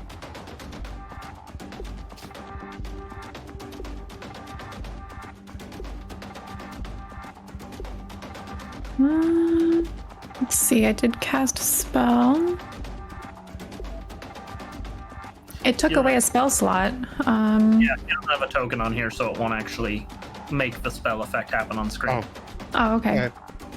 Well, there's fog around the ship now. Okay. Okay. All right. And then Crush, Snup, and Clang fire a ballista. All right. So Disco, if you switch the initiative, like if you change it from the hammerhead ship to the squid ship, that's what's changing the view on the stream, because it's meant to focus on whoever's active. Yeah, but it's the hammerhead ship's turn. Okay. +6 attack on the ballista, yeah? Are we... Okay, and we're within... Because Fog Cloud worked, so we're within the first range increment, not a disadvantage. But it sounds like we're not going to be able to use that mod. So, 11 to hit, we probably go wide. Okay. Well, so you roll a d20 and you added a +6 to it? Yes. Okay. You rolled an 11. The squid ship's armor class does not hit. Yep. And then we Okay. move away. Okay. What direction? Are they between us and Spelljammer Academy right now? You don't have time to do a check with your...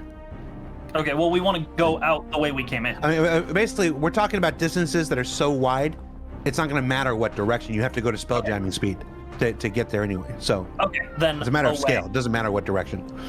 Directly away. Okay. what kind of distance do we need to put between us to go to spelljamming speed? You're going to have to figure that one out.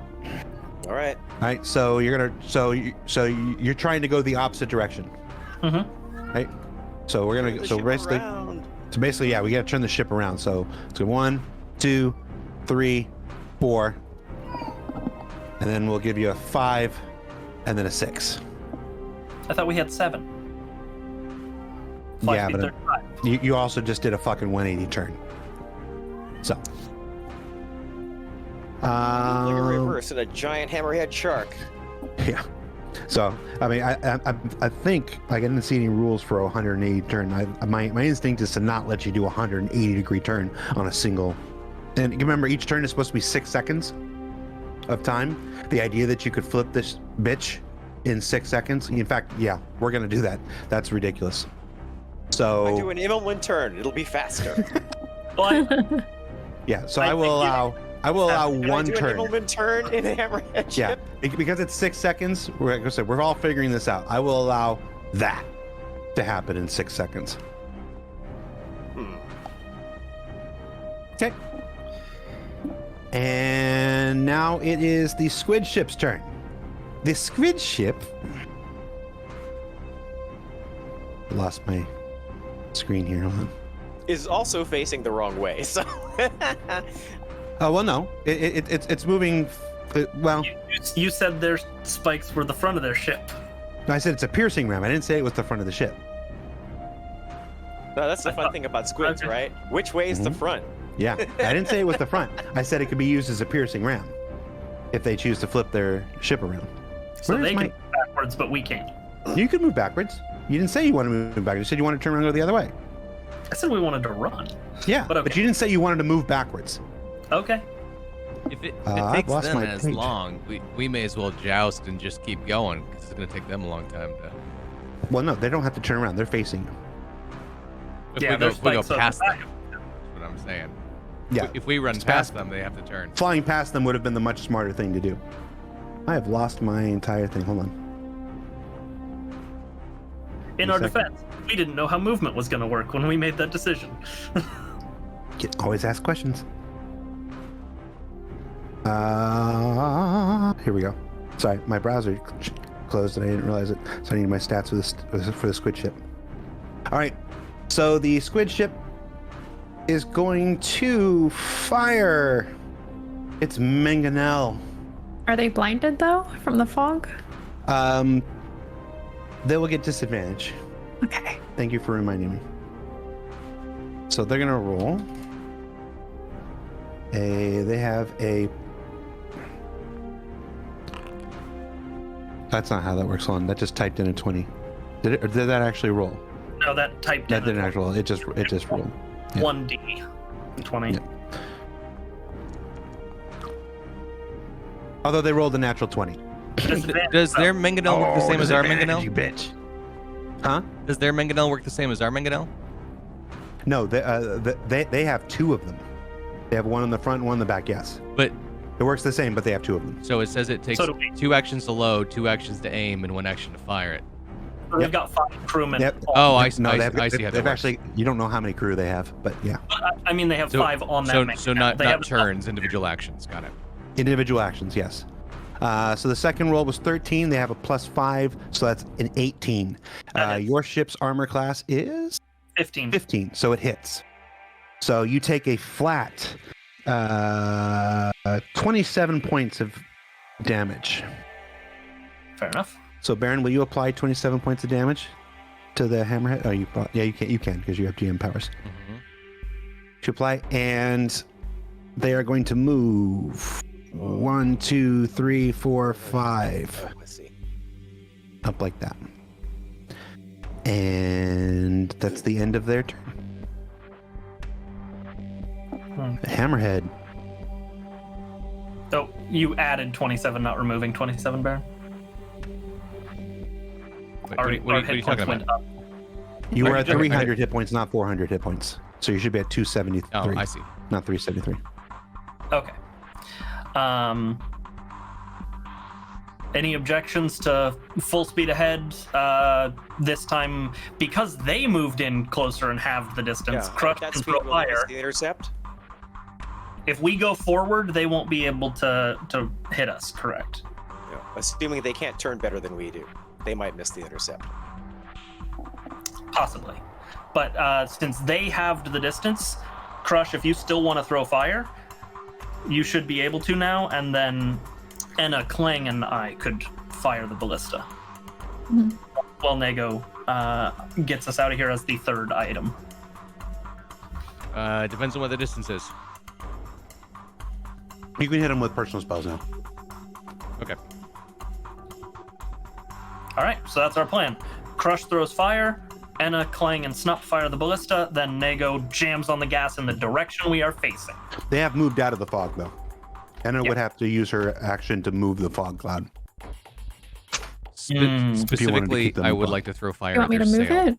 Well, if you use your action to move the fog cloud, we don't get to fire the ballista, but they'd still be at disadvantage to hit us. I think that's actually probably the move. We don't. It's not our job to destroy them. It's our job to escape them. Uh-huh. So Yeah, I'll do that. Okay. So Crush is throwing fire, Enna's moving the fog cloud, Clang and I are readying the ballista, but we won't be able to fire it this round. And then Nego is jam on the gas. Sounds good. Should I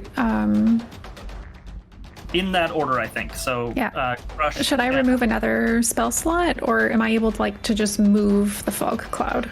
What's your spell say? Oh yeah, Let me see. The fog cloud allow you to move it. That's the. You create a 20-foot radius sphere of fog centered on one point within range. The sphere spreads around corners, heavily obscured. Lasts for the duration or until a wind of moderate or greater speed disperses it. It doesn't say. I think I have to make a new one, which I can. I'll make a new one. Okay. So throw fire, new fog cloud. I'm also. I should have done this the first time. It's only 20 feet. 20-foot radius, so 40 feet. Okay, so you can't cover the entire ship. The entire ship's bigger than that. So when you get down to person scale, that's a person scale thing. So you need to tell me where you need to target the thing. Okay. So I want to do it over the weapons targeting. Yeah, you gotta tell me which one. Yeah. There's 2 ballistas that they have. There's 2 mangonels and 1 ballista. 2 mangonels and 1 ballista. So definitely over the ballista because they wouldn't be able to use the mangonels. Okay. It's close. Those don't. Yeah. Okay. So you're gonna cast that? Yeah, over the ballista. Okay. Yep. And then what happens? Crush is going to throw fire. All right, what are you doing, Crush? Crush is going to produce a flame in his hands and chuck it at the other ship. He's going to be aiming it towards their sails. Okay. What's your range on that? It's 30. It's that. I don't know if we wait, can that's keep going with the 0G or yeah. not. Okay. You know, I was thinking Fireball has 120 and stuff. 30 is going to be too short. The ship itself is longer than 30 feet. Then No 0G shenanigans? You know what? Fuck it. Yes. Fuck it. 0G. Yeah. No. Yeah. Fuck it. Physics. All right. That's all it. right. Yeah. No. Ultimate range. Like I said, we're figuring this out together. So yeah, ultimate fucking range. What do you want to throw it at? I'm gonna make you roll with disadvantage though. That's fine. Their sails. You're aiming for the sails. Okay. Yep. I'm not sure why it's not letting me roll. Because you don't have a token on the thing. I see. All right. Hang on one second. It's a thing. I'd make sure you target it, maybe? The ship? No, he didn't. It's because you guys don't have fucking tokens on. Because I didn't realize. Okay. Remember, I'm used to not playing with mod sickness. So hold on. I'm adding your tokens to the map now. Okay. So your tokens are all just sitting there in the corner. Sadly, you have disadvantage, Baron. Otherwise. Oh, shit. Baron rolls a natural 20 on the first roll, and now he has to roll again. You can do it twice. Possible. He rolls a 2. God damn it. God. Rolls a- One. Yeah. So an 8 is going to miss. All right. Okay. So that's 2 of your turns. So Clang and I are spending our turn readying the ballista. We won't be able to fire it, but we're pouring the 2 actions in to load and aim it. Okay. And then Nego is jamming on the gas. Technically, we're aiming after Nego moves. So what are you doing, Name? Where's the ship going? Straight. Wait. Straight ahead. As fast Like as down, you like can. south? Yeah. Direct Okay. south. Do we have We're 3 missing people on intercept. the ballista? No, you. I so cast fog. I cast a spell and you cast a spell, so we only have 2 people on the ballista. Right. So 1, 2, 3, 4, 5, 6, 7. Okay. Yep. And that's our turn. Right. End of the turn. All right. They're gonna turn. Oh no, that's not the turn. So they're gonna turn. Actually. Oh, I forgot to. Shit! I forgot to make. I forgot to make 2 tokens. 1 for horizontal facing. Nope. Oh, okay. Sorry, it only happens in the 4th round. You'll probably be dead by then. All right, so the squid ship. Let's see. At this point, what is the 1, 2, 3, 4, 5, 6, 7, 8? 8 times 5 is 40. The mangonel range. Can't hit within 60. Okay. All right, so the ship is going to do wait, 1 turn and go 1, 2, 3, 4, 5, and as the bubbles intermingle, you're gonna witness a bunch of Githyanki take a running jump and leap off the ship, off the bow of the ship, flying through space, leaving their bubble and jumping into yours. And we're going to go to Character scale combat. an slightly inaccurate map, but okay. So, Githyanki pirates. This one's gonna go there, and this one's gonna go there, and this one's gonna go there. I'm literally just picking random spaces to be fair. Okay. Yep. Oh, he's got to be in there. All right. So yeah. So at this point, we are entering into traditional combat. Everybody should be on there. Everybody, just use the buttons on the combat tracker and roll your initiative. Okay, give me the combat tracker. Swords. There we go. Pop out. Swords. Where's initiative? If The you little- click on those swords in the upper right, you'll get the combat tracker. You'll want to pop that out, and you'll have a little D20 next to your name that you can hit to roll initiative. Oh, great. Okay. Thank you. All right. Everybody's rolled. Snup, you're up. Snup's up. Okay. So if I'm attacking the character I'm engaged with a ranged weapon, I don't have disadvantage. How does that work? Well, it depends. Do you have a feat that removes that? I have. Let me look at what crossbow. You got to tell me. You're the one who knows your character. Well, I don't know the general rules for. The general rules are you fire melee, you fire ranged and melee, you get disadvantage. Okay. Oh no, it does not impose disadvantage because I have the crossbow expert feat. Okay. So I've got my crossbow in my offhand. I pull out my rapier, and I'm going for a stab and shoot because of crossbow expert. So A crossbow expert allows you to. fire my crossbow from my offhand as a bonus action, and not take disadvantage when attacking somebody in melee with a crossbow. Yeah, but isn't it only if you fire with the first weapon? When you make an attack action with a one-handed weapon. So Yeah, my rapier. So is you have to one-handed. do the rapier first. Yes, correct. Okay. Target and rapier. Normal. So that probably misses. Yep. And then offhand crossbow. Nat 20. That'll hit. Nice. Your crit damage. Critical hit. For 9. Okay.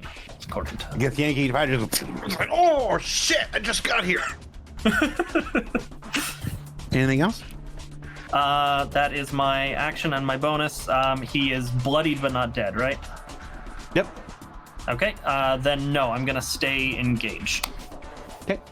End your turn. Yep. Now let me get the initiative tracker back up. I've only got one window. End turn. There we go. Nago. All right. Let's see. I still want to get us out of here because if we stay too long, we don't know how many people they had on their ship, but they had enough to man a mangonel without losing their spelljammers. They got at least 6 people. We're facing 3. I don't want to let more board. I am choosing to use my action to keep moving the ship. Okay. So you're going to use your action. Your ship will move, we'll say 7, the 7 squares away. Let me make my little note here. I can't have 2 scenes up, unfortunately. Yep. So, move 7, okay. Yeah. I just want to make it harder for them to send more boarders. That means I am fairly vulnerable at the moment. Okay. So yeah, so this map is baked. The ships are part of the background. So imagine distance between the two. Yep. Crush. I know what I should do, and I know what I want to do. Oh no. They are not aligned. Are they ever? I'm gonna do for the thing that could be cooler. Chef is gonna just absolutely roar, give his biggest dragon roar, and charge the Githyanki pirate in front of him with the intention of pushing him over the railing that he's right next to. Okay. So that is going to be a. Where is it? That is a. On the list of actions, if you look at the character sheet in D&D Beyond, is there a shove action? Is that what I'm remembering? There should be a shove can be an push. attack, I think. So you take the attack action and then you declare. Well, there's push, but I think there's a specific shove, isn't there? There is. I see. Yeah, action in combat. Action in Shove combat, is yeah. listed. Yeah. Okay. So click on shove. So shove. Using an attack action, you can make a special melee attack to shove a creature, either to knock it prone or push it away from you. If you're able to make multiple attacks with the attack action, this attack replaces one of them. So the target must be no more than one size larger. That's fine. And instead of making an attack roll, you make an athletics check contested by the target's athletics or acrobatics, and the target chooses. All right. So roll me an athletics check. Oof. Womp, womp, womp, womp, womp. Yeah. I knew I shouldn't, there's still- but I wanted to. He could roll a nat 1. You could roll in that one.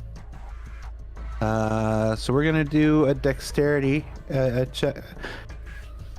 You know what? Actually, his strength is weaker. I'm gonna reward your boldness and do his weaker check to see.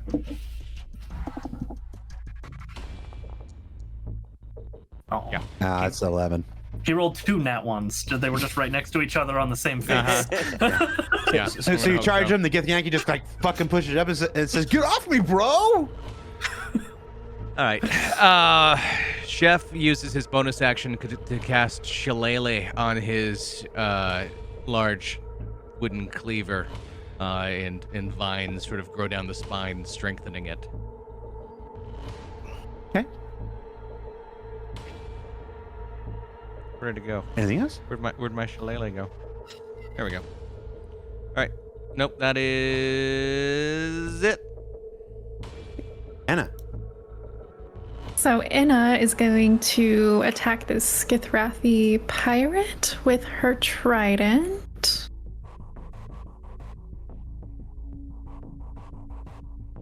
Do you need to move into base-to-base contact with him, or does your trident? No, the range is 20 for hand, like, to hand with it. You're yeeting it. Yeah, and like 60 is if I can throw it. That's its range. So the 20, 60 are actually both throwing. If you're throwing between 20 and 60, you'd be doing it with disadvantage. Yeah, no. Okay, so yeah, no, I'm gonna approach then. Yeah, I think it's a 10-foot radius for melee. It might be. Yeah, that was my Okay. question. Was does the trident have reach? I don't know what it's called in 5th Ed, but Yeah, I didn't find where it's saying how. Yeah, reach. It's artist. reach 5 feet. 5 feet? Okay. So if you're trying to use a melee, that's your reach. So Okay, so I'm gonna attack him with the trident here. Normal. 16. 16? 16 hits. Okay. Did you target him? I did, yeah. And I'm seeing attack, damage, or versatile. You're using it one-handed or two-handed? Two-handed. Then you can use versatile. Okay. 5, It makes it dead. He's a Or- dead pirate. 7, I Yes. suppose. Yeah. Nice. Awesome.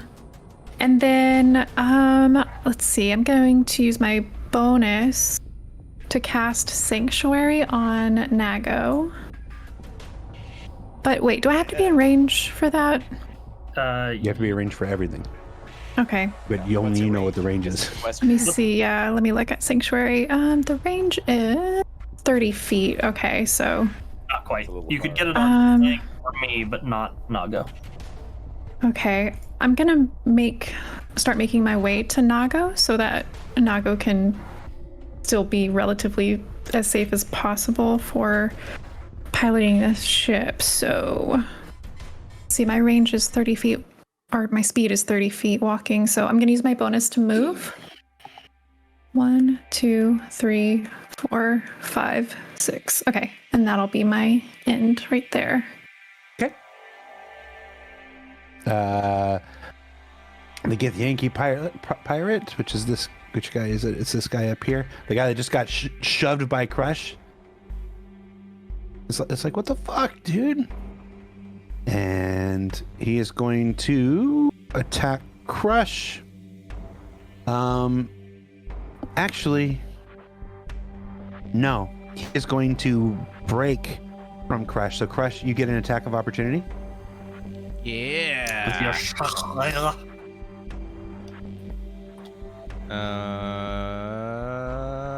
Hang on, I gotta move towards for just a second while I do this. 9. That's gonna miss. Okay. It's gonna miss. He's just gonna laugh like, what the fuck, bro? And down here, and he's gonna square up against Nago, who is sitting in in the spell jamming chair. Nago, you're gonna he's basically gonna get advantage on any attacks against you in the chair.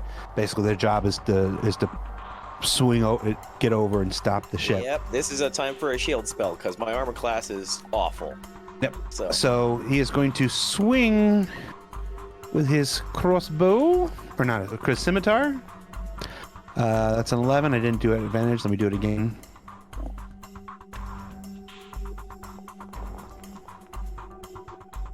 An 18 to hit. it hits. My armor class is 15 for the round for the shield spell. So I'm sorry, say that again. He I casts have a shield as a spell, so reaction. No, well, it hadn't happened yet, so we can't. So you got to tell me you can't cast a reaction until the attack comes. So okay, so you're casting shield now. Well, I know the attack is coming, so I did cast it. Yeah. Yeah, Okay. you. I think it works. You As announce soon as the you attack. declare it an No. attack, No, you cast it after the number is rolled because you don't want to waste it Okay. on an attack that's going to miss you. all right. Like if the guy's swinging wide and you don't feel like your life is in danger, don't blow a shield. Oh, then don't blow a shield anyway Yeah. because with it you'll still get hit. Yeah. It is. What happens is the attack doesn't. The attack doesn't go until the numbers have been rolled, and at that point you take your reaction based on whether you think that attack is going to hit you or not. Cool. It's I like get that, and then they resolve simultaneously. it. So Rolled an 18. I'm casting a shield. okay, so that Now, brings it doesn't your keep me from getting. It doesn't keep me from getting hit though. But there's another pirate right there. So so the shield takes your AC to from what to what? 10 to 15. Okay, so it still hits. So it still hits you. Yeah. All right. So we're gonna roll damage. 7 damage, which looks like it had applied. Yep. Yep. Okay. And then that's his turn. Clang, you're up. I'm going to bonus action rage. And it says that I can't. I have no control over my character. What? Click on your character first and then. Yeah, you have to have your character highlighted. Weird. Okay, yeah. All right, bonus action rage, and then she's going to move. Oh, that's still broke. You're supposed to be glowing red and shit. It's not the right one. Oh well. Right here. And I'm going to get this guy. Well, it's one of those days. Slice into him angrily and completely miss him and hit the deck. Didn't work either. Uh-huh. No, it threw up a big exclamation point for failing the Yeah. animation though. Well, it does more than that. It didn't give her modifiers either. All right, so you're attacking this pirate, and what'd you roll? You rolled a natural 1. Yep. All right. Roll me a d20. All right.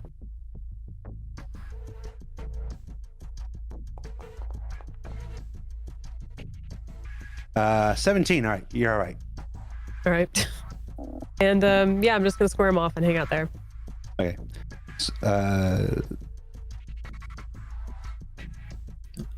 Okay. Remember that you're gonna have to add your bonus damage when you hit, because it's not gonna do it automatically. It's not applying the right things to you. It broke. Okay. All right. So that's the end of your turn. Yep. All right. Get the Yankee pirate. Where's this guy? Where'd this guy go? Should be the one that's next to Clang. Ah, okay. So he is going to step forward, playing get an attack of opportunity. Ignore that. Oops. I didn't know why I hit that. An attack of opportunity? Yeah, he stepped away from you. Oh, okay. Yep, they're all coming after me. We're all going for you. 18 hits. All right.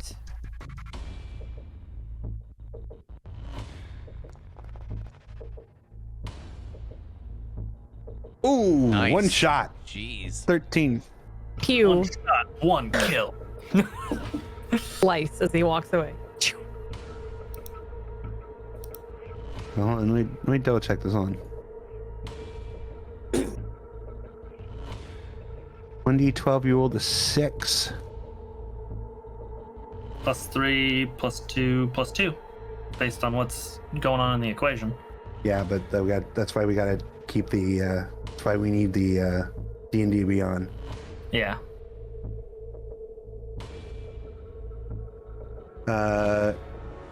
Yeah, your great axe has a 13 plus 3, and then your rage gives you a plus 2. So you basically have a plus 5. Okay, so that should have been 11, not 13. Yeah. So we're checking, and 11 still kills him. So Okay. luckily we got the same thing, but yeah, the second the rage, because the rage applied twice. Oh, is that what it was? Okay. Yeah. So you need to clear your rages and then apply it one last time. So you basically, you only have one exclamation mark next to you. All right. With that, that's the end. That's the end of that round. That's the end of that round. The crew of that's still on the squid ship is going. You moved 7 spaces away. You're still too close for the mangonels, so they're gonna shoot their one ballista at you. And by you, who do you Would mean? it be foggy still, Shit. or Ship, No. Yeah. All right. Because they've taken another turn and they're pursuing. oh, that's right. Okay. Okay. And Well, at least farther they're not movement. shooting it at me, or I'll be doing a wash into Spelljammer. Yeah, no, they can't get the fine, the fine motor control there. The ballista is a +6 to hit, so that was a 16 to hit. You have a 15 AC, so that hits. So that is a flat damage of 16. So 16 damage to the ship. So we should be at 258, if my math is right. 3 different D. Okay, All right, top of the next round. Snup. All right. Remind me, how are we handling sort of switching weapons as part of a movement if I wanted to go double crossbows? Switch. It depends. If you want to switch weapons, that's a full action. If I want If you want to drop it, a weapon, that's a free action, and then you can pull another weapon with your bonus. okay, then I am going to drop my rapier and switch to my other crossbow, and then I am going to move 1, 2, 3, 4, 5, and 6. This goes 5 diagonal. You can move diagonal. Okay, but I wanted to follow the stairs, and I want to be in line. I'm with talking the about this one fire. next to Enna. I'm talking about this. You were here. Oh, That's one space. You just made it right. 2. Sorry. And then 6. And then I'm going to wait. I am going to use. Where did it go? I have a thing for this. I have a super jump ability. Rabbit's hop. I want to use it. Damn it! Where's the button? There. I'm going to use rabbit hop. Which apparently I have more than one thing, so I'm going to close a further 10 feet with rabbit hop as my bonus action. Or no, sorry, I'm not doing that. That uses my bonus action. I don't want to do that. I'm firing my 2 crossbows. Okay, Pew, so pew. hold on, you're back here. Yeah. So you're firing your 1 crossbow. No, Because my you main used your- hand. I Yeah. didn't use the bonus action. You did. You used your bonus action to pull the weapon out. Okay, I didn't hear you say that was a bonus action. Yeah, that's why you couldn't use the rabbit hop. You couldn't use the rabbit hop because you used your bonus action to pull it out. It's a free action to drop a weapon and a bonus action to pull Okay, a new I weapon. missed that. Yeah, you Then can't I get 2 fire free my- actions. I fire my main hand crossbow, and I have my other one ready for later. Okay. Normal. 14. 14 hits. Okay. I hit for 5. Okay. And then I click end turn. Hey, now go. All right. I look over my shoulder. On Ned, did we make any distance from the squid ship? They were. Yeah, you're a bit farther, but they're closing. They're closing, or are we pulling away? I mean, you're a bit farther, so you pulled away. So, yeah, they are attempting to close. They are still coming after us, I think. Yeah, because they're still turning. They got 1 more round to turn. Okay. I look at the Githyanki in front of me, just gaze at him with steely eyes, and just dare him to do it again. Again, you get 1 more turn farther, you're gonna be open to 2 mangonel hits. Well, there's the ship, and then there's us. What are we gonna do? Take more boarders? We might be better off fighting ship to ship, I mean, boarding. if they have enough people to keep firing the Mangonels at us in one turn, We're then, doomed to you that, don't know. right? then we don't Yeah, need to board you it. don't know. So Captain, what is it? Flee or fight? Fight. I look up. I just say, screw it. I pull a vial of acid out of my pocket, toss it 5 feet to my right, and then cast catapult on it at the Githyanki pirate in front of me. Okay. Yeah, you're casting catapult, which is a ranged spell in melee distance.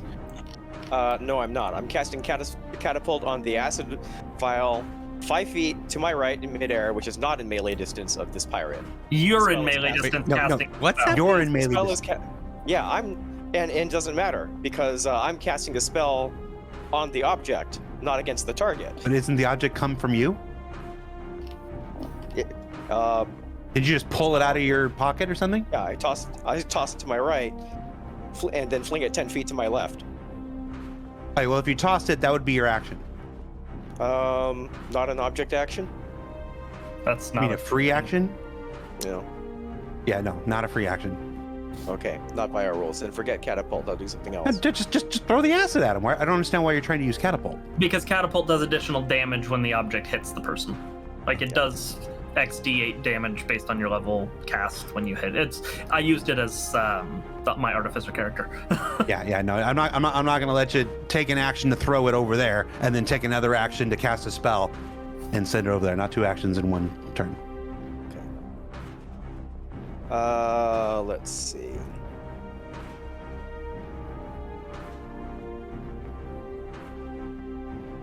Don't mind me. I just need a minute to look at my spell list.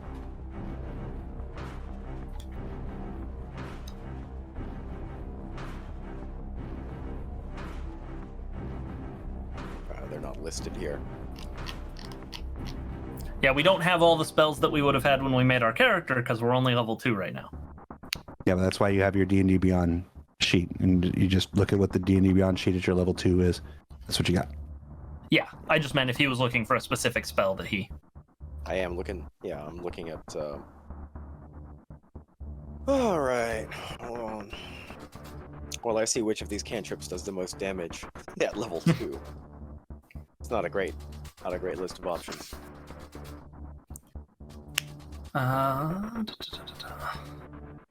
right. I think Chill Touch is probably your... I don't want to backseat game. I'm gonna shut up. No, that's fine. Unfortunately, these are ranged spell attacks in melee, so I don't want anything with an attack roll. Gotcha.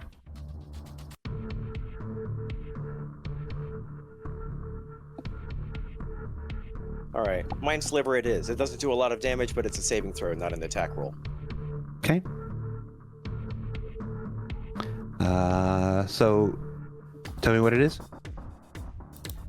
All right, it's intelligence saving throw versus. No, I mean, tell me what Mind Sliver is. Oh. Read the cool description from the chat, Nego. Yeah. Spin a tail, theater of the mind. Okay. So the glare that I'm giving him turns extra sharp, and then a shade of violet that only he can see. It punches right into his forehead and gives him the beginnings of a nasty migraine. We'll see if he can stave it off. Okay. What kind of damage? Psychic damage. Okay. Saving throw, intelligence. Yeah, intelligence saving throw.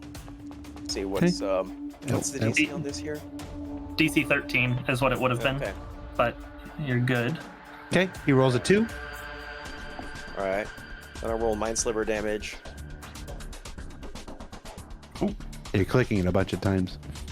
Yeah. Or at least it's appearing a bunch of times when you click it. Not used to this interface. My bad. Where is it appearing? Oh, it's appearing under another thing that I've got open. All right. Come on, Mind Sliver, where are you? It's in the chat. Oh. Everything goes into the chat. Okay. Yep. Should be a button that says damage since it's your I see spell. it. Thank you. 5. Okay. Oh, that's the most damage I've done this game. Except you get the sense that only part of it went through. Okay. Does he still get the 1d4 subtract from his next saving throw before the end of Nago's next turn? Yes. Well, that's an Excellent. effect. It's not resisted, so. Yeah. Okay. Okay. All right, I'm going to end my turn. That's it for me. Right. And the ship didn't move this turn. Nope. Crush. If I'm not mistaken, the ballista is still loaded and pointed at the enemy ship, isn't it? It is, because It is. before we did this, Well, two of yeah, us it won't be pointed because the ship moved. What's the it'll no longer orientation? be aimed. Yeah, both ships moved. So you Would would it need to just- re-aim it Where would it be aimed currently? at some empty where the ship was the last 2 turns ago and where this ship was. So Yeah, it's not going to be aimed anywhere that's useful. All right. Both ships have moved. Chef's gonna continue his dragon rage and do a leap off of the upper deck here with the back of his cleaver coming down onto the Githyanki pirate. Okay. Roll me. Oh, you want me to do a different roll? No, it's fine. But add an athletics check.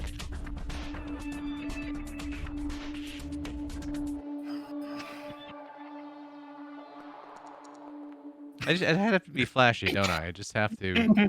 I can't just do this. I can just walk down the stairs and hit him like a normal person. Okay. Well, it still hits. Roll me your damage.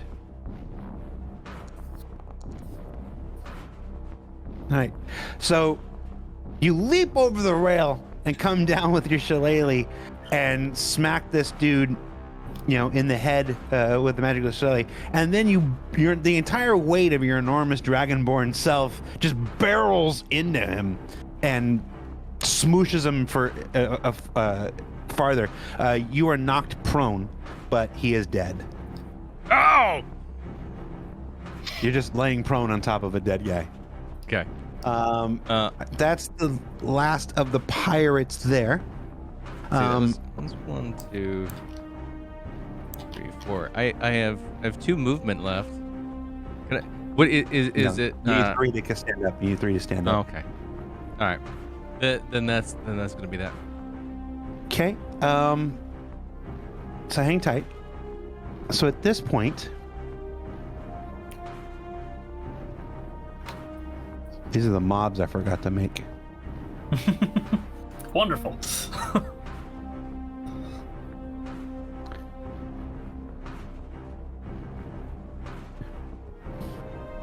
Two shadows, former crew members of the flying fish ship that lies strewn among the asteroids, are attracted to the battle as it unfolds. And so 2 spectral warriors come up over the side of the ship. And on board, we're going to use our old friend, the Astral Reaver, here to represent them. Wonderful. And they're going to get added to the thing. All right, Anna, it's your turn. Let me see something. What's the range on this? 15. I'm gonna cast Thunderwave and see if I can't push them off the ship. Okay.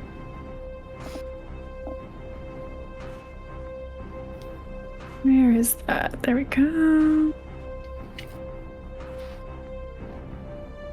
So let's see, it says sweeps out from me. So, okay, so it has to be like, I don't know if you can see the box. Yeah. No, I can't see the box until you place it. Oh, okay. Like right there. Okay. I guess do I click damage on it? What? Oh, no, read it. Or, okay, it says, a wave of thunderous force sweeps out from you. Each creature in a 15-foot cube originating from you must make a Constitution saving throw. Okay. Okay. So they got On a failed save, a creature takes 2d8 thunder damage and is pushed 10 feet away from you. On a successful save, the creature takes half as much damage and isn't pushed. All right. So the guy at the top does an 8. So he fails. The guy at the bottom. I don't think you'd be able to get you wouldn't be able to get both of them in there. Right, it's a cube centered around you, Right. not originating from a corner of you. So if you stepped forward and did it, you'd hit one. Yeah. But there's no way to hit both of them right So now. you can only hit the one at the top. Then he failed. Okay. So roll your damage. Okay.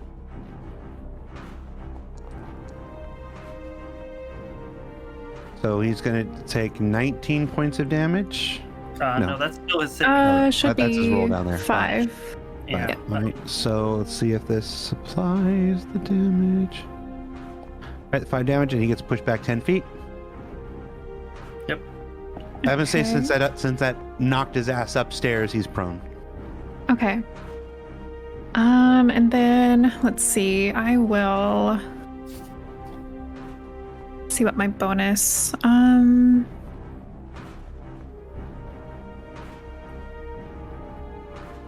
There we go.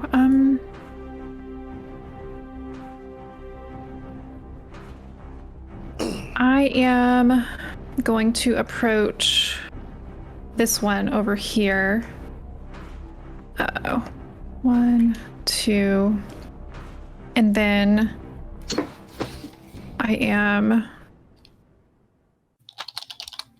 I'm going to just prepare for combat. Okay. It's his turn. So this ghost guy is gonna go ooga booga booga and attack you with a scimitar for a 20 to hit.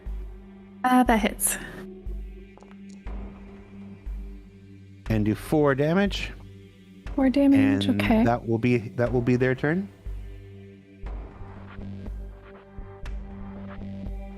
Okay. It is Klang's turn. All right. So I'm going to move over towards their direction.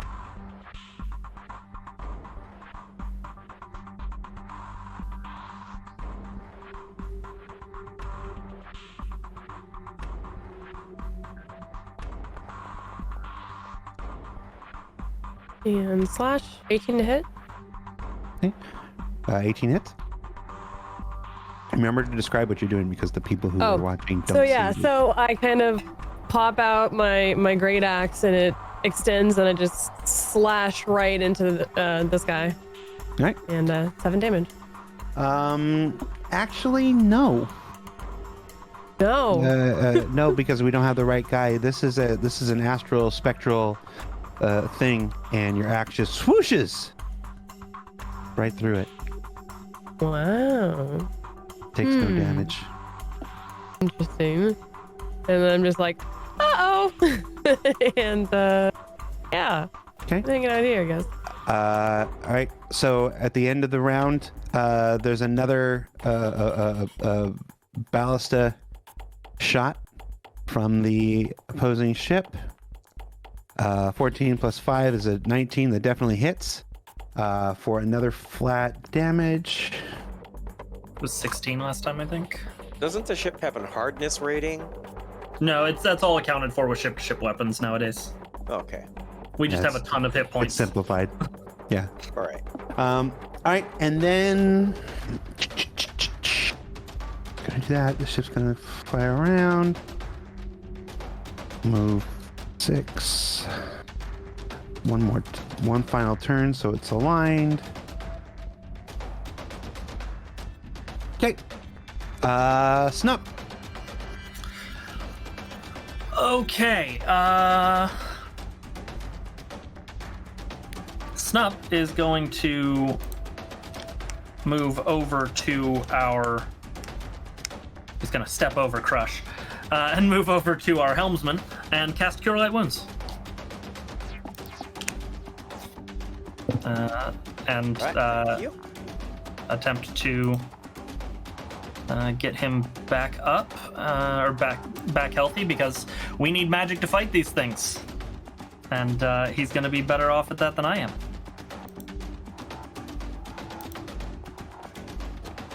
So you heal 5. Okay. And We're not going anywhere. yeah, and as he does that and he's patting you and healing you, he goes, "Get in there, champ." All right. Intern, my turn. Yeah, the helm can be worked by any magic user, right? Except Okay. in this place, you designated a Okay. Spelljammer in the training exercise, so it's only Nago in this case. Okay. Good to know for the future, though. All right. Well then, I stand up from the chair because I don't care to take advantage from attacks anymore. Let's see. So, that thing, whatever it was, just dodged a physical attack completely, and you're saying it was ineffective. It wasn't just a miss. So, Yeah, it went right through it. all right. One's closer, right? The one Clang was attacking. Yeah. All right. I target it with a chill touch. That's an attack roll, spell attack roll. Is it actually targeted? No. Hold on. There we go. Okay. Let me look at the shadow thing. You rolled an 11. Yeah. Does not hit. Yeah, Really close though. Close is equally useless. Right. Close don't count for shit. Close only counts in horseshoes, hand grenades, and slow dances, as my mama used to say. All right. This Astral None of the above. Reaver gets up and glides down and comes tonight at the Roxbury. Anna here. No. Oh no. It's going to attack with advantage because of its positional. He was prone. Yeah, but it's a ghost. He didn't have to get up. He just went, woo! Oops. 16 to hit. That doesn't hit. It's bullshit. The ghost goes, that's bullshit. And ends its turn. Crush. Crush stands What up. the fuck? Okay, that's half your movement. Yep, and he moves forward 3 spaces, and he's gonna go ahead and chuck another fireball over at the Astral River, who's directly across from him, Go ahead and target. the one that's next to And you? Anna.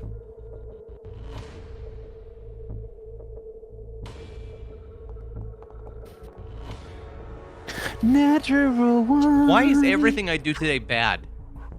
Natural one? That's what the name of the campaign is. Roll me a d20 so I can see who you set fire to. Oh no. Aaron, bringer of bad news. I don't I don't want have spell to. slots anymore. I can't cast water. 6.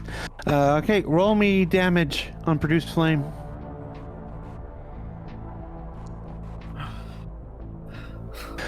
Ooh, almost max damage to Clang. So that's half though, because I'm raging. Yeah. Huh? Rage makes it half though. Rage is not half to all damage. It's Not only all half- damage. Yeah. Certain is all damages except for psychic, I believe. No, it's resistance to bludgeoning, piercing, and slashing. Totem of the bear. You don't have Totem of the Bear yet. You're level 2. You're right.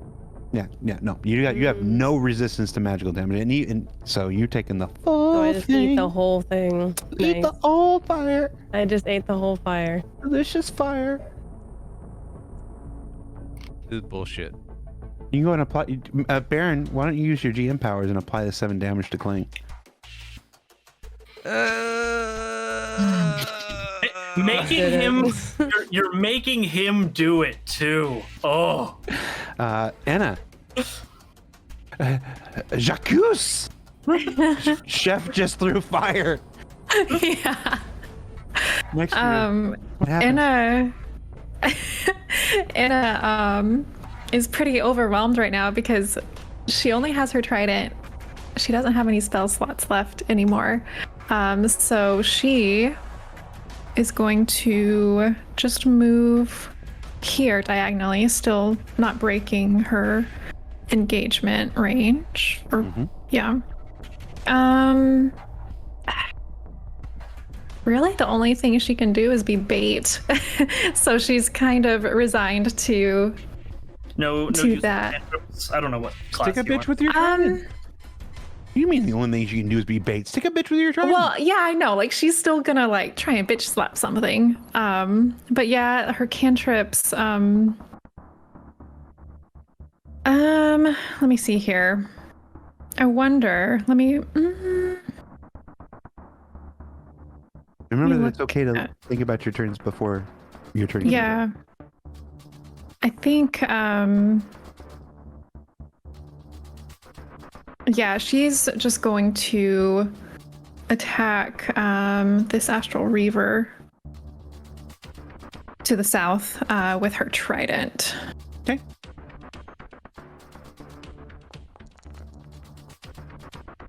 Ooh. A 20, a 19. You rolled a 19. It's going to hit. Okay. And she's still double-handed. So that would be 3. Okay, it's going to take a small. Or I guess 5? Well, that's piercing. The damage. I didn't Interesting.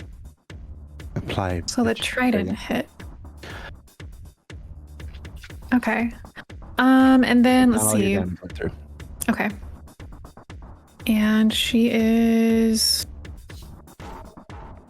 going to end her turn. Okay. It's time for this shadow. This shadow is going to do a shadowy thing.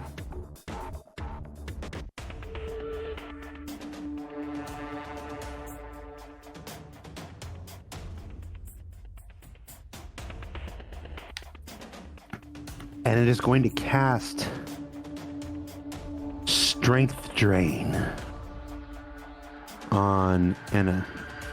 So I realize I have Wrath of the Storm reaction.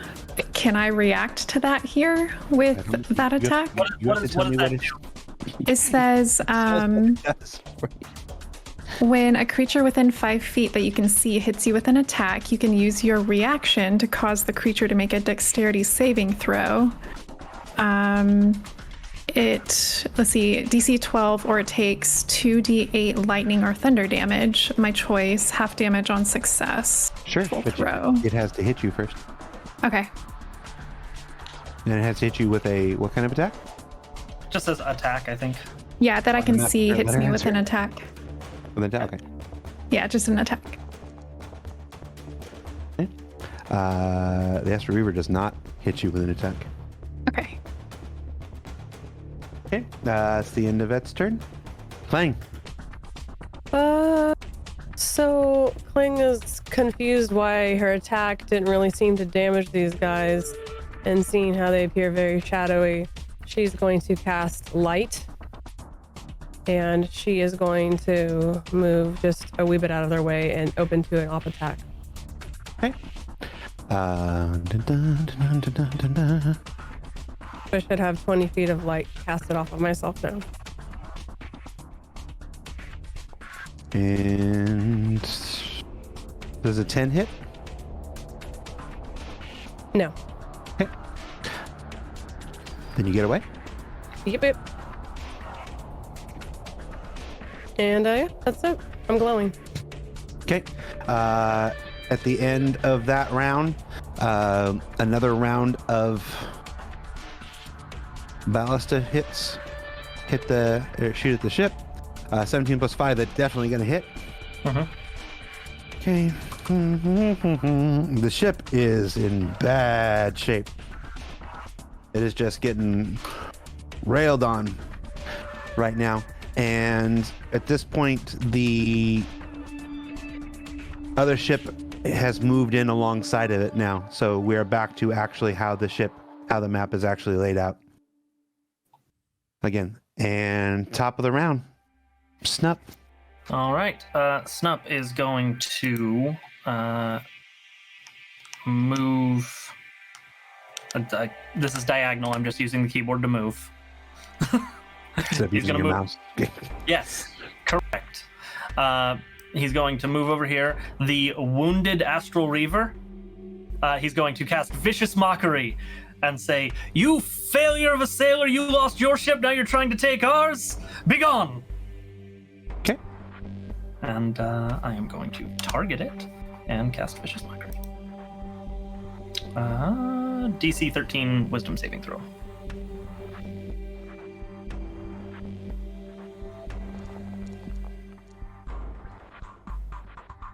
Hey. Okay, so it takes the damage. Nope.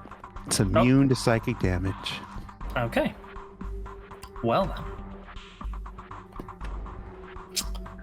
So I assume it also doesn't have the effect. The disadvantage effect. No. Okay. Then I will use my... Who's damaged right now? Clang, Anna. I will use my bonus action to cast Healing Word on Anna. No, I cast a spell already. Never mind. I have nothing to do. I end my turn. Okay. There you go. All right, I'll try the chill touch again. Okay. Don't have Just- too many other options, really. Roll more better. 15's going to hit. A little more better. That is more just a better. little more You had an 11 last time. Not very consoling. Anyway, That hits. Ooh. The shadow disperses into little snowflakes. I'm like, finally, come on, guys, don't let Meekum win. And then, anything else on your turn? I'm gonna end my turn. Okay. This last Astral Reaver turns to Enna, because it's already engaged with Enna, and attempts to drain strength again. And fucking A, 6. Plus That 4, doesn't 10. hit. 10's still not going to hit. These are the ghosts of your terrible rolls. Jeff, it's your turn. What are my It's options? only fair if we share it. What are my options for boarding the other ship? You can attempt to do the same thing they did. Run and jump. At this point, I wonder if we shouldn't just take their ship. That's what I was thinking too. Just grab the logbook. That's not in the You've spirit already, of the you've already got assignment. the logbook. Well, just if we recovered the jump. logbook before. Yeah, but she means take it over to their ship before we Yeah, steal and their then ship. commandeer. All right. Chef yells at Clang, "Really sorry about before. Sorry about the fire." And cast Healing Word with his bonus action on Clang. Thank you.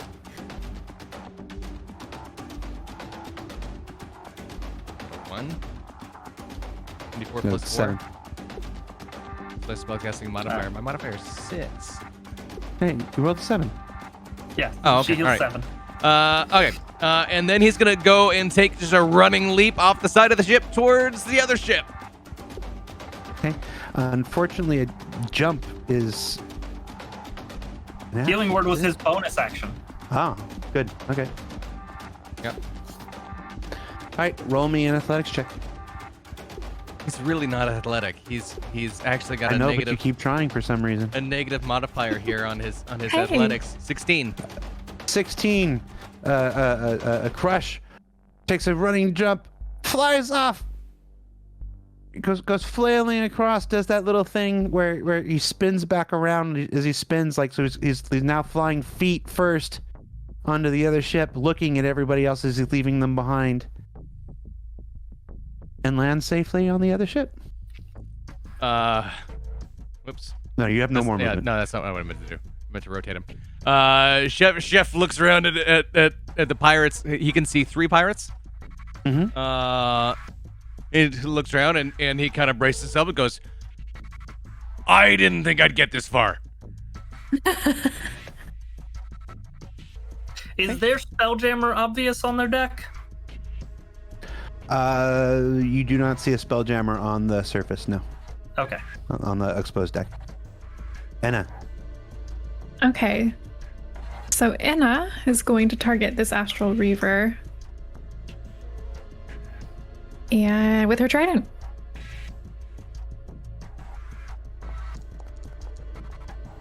Oh man, I thought that was gonna be a Nope. better roll. Doesn't hit. It doesn't hit. Okay. And then what she's going to do is she can't run anywhere. She's gonna stay here and just brace for impact with that Astral Reaver. Okay, Clang. I'm going to move back a bit, but still stay within range. And Within Yeah. range of what? of these guys, within range of her and him. And Like able Yeah. to get to us if she needs to is I think what she yeah. Mm-hmm. Yeah. Okay, at the end of that round, the Githyanki here all get to act now that they're involved in the combat. So this guy's gonna run here, and then 1, 2, 3, 4. He's gonna run there, and then 1, 2, 3, 4, 5, 6. He's gonna run there. This guy is gonna take a hit at Crush.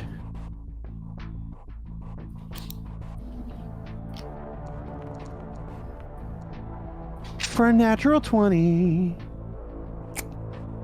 Do some critical damage. Oh, I hit Correct. normal. Sorry. Hold on. 6. So we'll do another 6 because it's critical. So Equal damage, or sorry, equal is a success, right? If you attack equal to the spell. I'm sorry, to the defense. yes, But he also rolled a nat 20, so. you rolled a nat 20. You hit regardless on a nat 20. So that's the beautiful thing about a nat 20. Okay. So you're down to 5 hit points. Now, the second guy is going to attack. Scimitar. For a natural 1! Jesus Christ. And then let's roll his d20. For a natural 20. All right. So just in case it's never become apparent, when you roll natural ones, I have you roll a d20, and basically, if for you guys, if you roll something equally terrible, if you roll something at a 10 or below, it's basically 50-50, then something negative happens, and the more closer to 1 you get, the more negative it gets. If you roll anything 11 or above, I just like, okay, you just get a miss. So it's a 50-50, it's something bad, and then how bad you roll determines how bad it is. For the bad guys, they do the same. You roll a negative 1, or you roll a natural 1, they roll a d20, but theirs is how badly they fuck up. On Okay, a scale. the higher the number, the worse The it higher is. the number, the worse the fuck up is. The worse the fuck up is. So this guy fucking swings and decapitates his buddy here. And Homeboy's just dead. Homeboy's like, I did so good. Why? as his head flies off and he dies. You fucking kill stealer! This guy over here, this last Githyanki pirate over here, fires a crossbow at Crush for a 22, which is going to hit. Crush is going to cast he goes- shield. Okay. So what does that raise your HP to, or your 20, AC to? 23. Ooh. Just survives it. So just misses. And the shot is absorbed by the shield. At this point, you see a bunch of crew members pour out from beneath, and they're like looking at things. They're looking at this. They're looking at Crush, this dude that just fucking jumped over here and has already killed one of the guys. Like, he fucking decapitated him, apparently. Like, this guy's a fucking badass. They just walk up. It's like wait, they're on our ship? Fuck no. And the remaining crew members all jump overboard. The ones that you don't see, the ones that have been operating the Minganel and They just jump flying the into ship. space? They just jump into space. Abandoned space? Yeah, Okay, they alright. go like, and they go, and they jump off. Top of the next round, Snup. Snup is going to. Can I stand on the edge of the ship? Sure. Here. You're gonna make an acrobatics check though. To balance there? Yep. Okay. Sure. Attributes, acrobatics. Normal. 11. Okay. I'm not trying to do anything fancy. I'm just trying to step up onto it. Which puts Well, me you within- also walked along it because you didn't step onto it here because you would have been within engagement range. So you had to have stepped yeah, up onto I it would have over stepped here. there. Okay. So you stepped up here. So you had to walk 10 feet along it Cool. to get to where you're going. But you're all right. All right, that puts me within 30 feet of the Githyanki pirate that's right next to me, or right north of me. So I am going to fire my crossbow and then use my bonus action after I fire my crossbow to fire my other Okay. crossbow. So 19 to hit, That'll hit. damage. 3. Okay. And 22 to hit. That'll hit. And damage. 7. He looks bad. So this rabbit man in a big coat just stepped up onto the edge of the ship, tightrope balance beam walked over and goes pew pew. That's my turn. End turn. There you go. All right. Let's see. I walk up to the railing, the aft part of the ship. Let's see. What can I see? There's there must be some loose deck debris on, either one of these ships, right? I just Sure. take a piece of it, cast catapult on it, and aim it at this pirate. Was there a weight limit to the catapult? 1 to 5 pounds, so a smallish piece of deck debris. Okay. I suppose a ballista bolt might weigh about 5 pounds, but Yeah, that's what I was wondering. I think because it's ship scale, it'll be a bit heavier than that.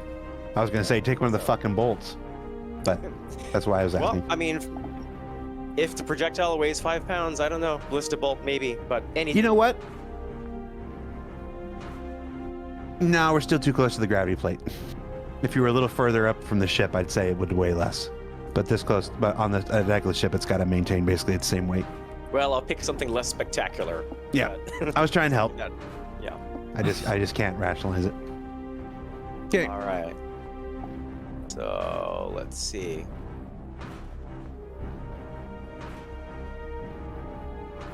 So who are you aiming at? That target, Githyanki Pirate, he needs to make a DC 13 dexterity save. Okay. He rolls a 15. All right. Well, shit. It goes.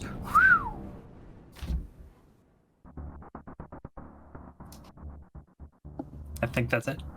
Yeah, I've ended my turn. No, when the object strikes something on a failed save, the object strikes the target and stops moving. The Yeah. save is just whether it continues or not. Well, no, So he passed the save, so he dodges it. So it doesn't hit the target. It doesn't hit the person. so It just it's- sails the rest of the 90 feet. So somewhere in a direction that's not going to matter much unless there's an explosive barrel in that direction. okay. All right. The shadow is wondering, like, hey, I thought I was the fucking threat here. Everybody's kind of ignoring me. He's kind of put off by this. Yeah, he's gonna try one more time to drain strength on. What's his name? Yay! There he goes. He's gonna roll a 24 this time. Yeah, and I'm gonna react with Wrath of the Storm. Okay. Let Wrath the storm prevent the damage from going through. me see. It's you have to hit me with an attack. He did. Yeah. Okay. You can only use it when it hits you. So. It says I can use my reaction to cause the creature to make a dexterity saving throw, a DC 12, or it takes 2d8 lightning or thunder damage, half damage on success. It doesn't say anything about me preventing any Okay, damage. The answer is no. Yeah. All right. So you are going to take. So you are going to take 12 necrotic damage. Ooh. And your I strength should is be reduced. down. Oh, so that takes you down? I should. Let me see. Oh, that's up here. Yeah, because I only have 7 HP right now. So that's why we have so in the order of operations thing, you would still take the damage and then the reaction thing. So I'm gonna say they happen at the same time so that the thing can still do so that you can still get your thing off. Click the button and put the spell in the thing in the chat. Wrath of the Storm. Where are you? I was looking at it on D&D. Looks like he's slicing a live wire. Yeah, All right, basically. you're just gonna make a dexterity saving throw. So we'll just write the 12. There we go. Wrath thing. of the Storm. There, it's in chat now. Rolled and I had you highlighted, so it was an 11. It has a +1 on dexterity saving throw, so it rolls a 12. What was the DC on yours? Let's see. The DC is where did it go? Let me just read it over here. DC 12. Okay, so it succeeds. So it takes half damage. Right? Yeah. So and I'm roll gonna do. 2d8. It says lightning or thunder damage. I'll do lightning. Right, roll 2d8. D8.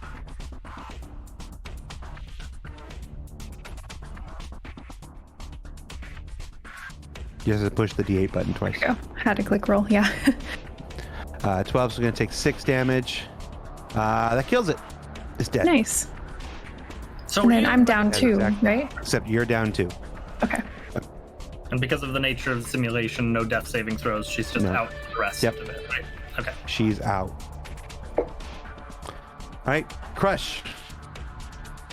Crush kind of sees what, I mean, the guy just got decapitated. A whole bunch of people just jumped off the ship. He's like, well, this isn't so bad at all. And he feels a little bit better having said that. And he casts Healing Word on himself. So wait, you've jumped over to the ship, surrounded by 3 dudes, and now you're going to start like touching yourself. Yeah. He's really giving No, himself a it's pep just- talk. yeah, He's Look at healing me feel better. There's no touching involved here. It's not healing touch. It's healing words. He was like, yeah, Just this, like, is, this crushed. is fine. This is good. I crushed Crush, it. you're so I crushed strong, it. So you're just standing in front of this guy like, I feel good. Yeah. And he's gonna Creepy. let's. I'm gonna have him go ahead and just kind of turn and face the pirate who's up the stairs, and he's gonna launch a fireball at him. You. Okay, not the guy right next to you. Who No, not the guy. decapitated the dude? Not the guy right Okay. next to me. And remember that fireball is a very specific spell. Well, not a fireball, but all right. He's gonna flame. like shoot out of his nose a little something for him.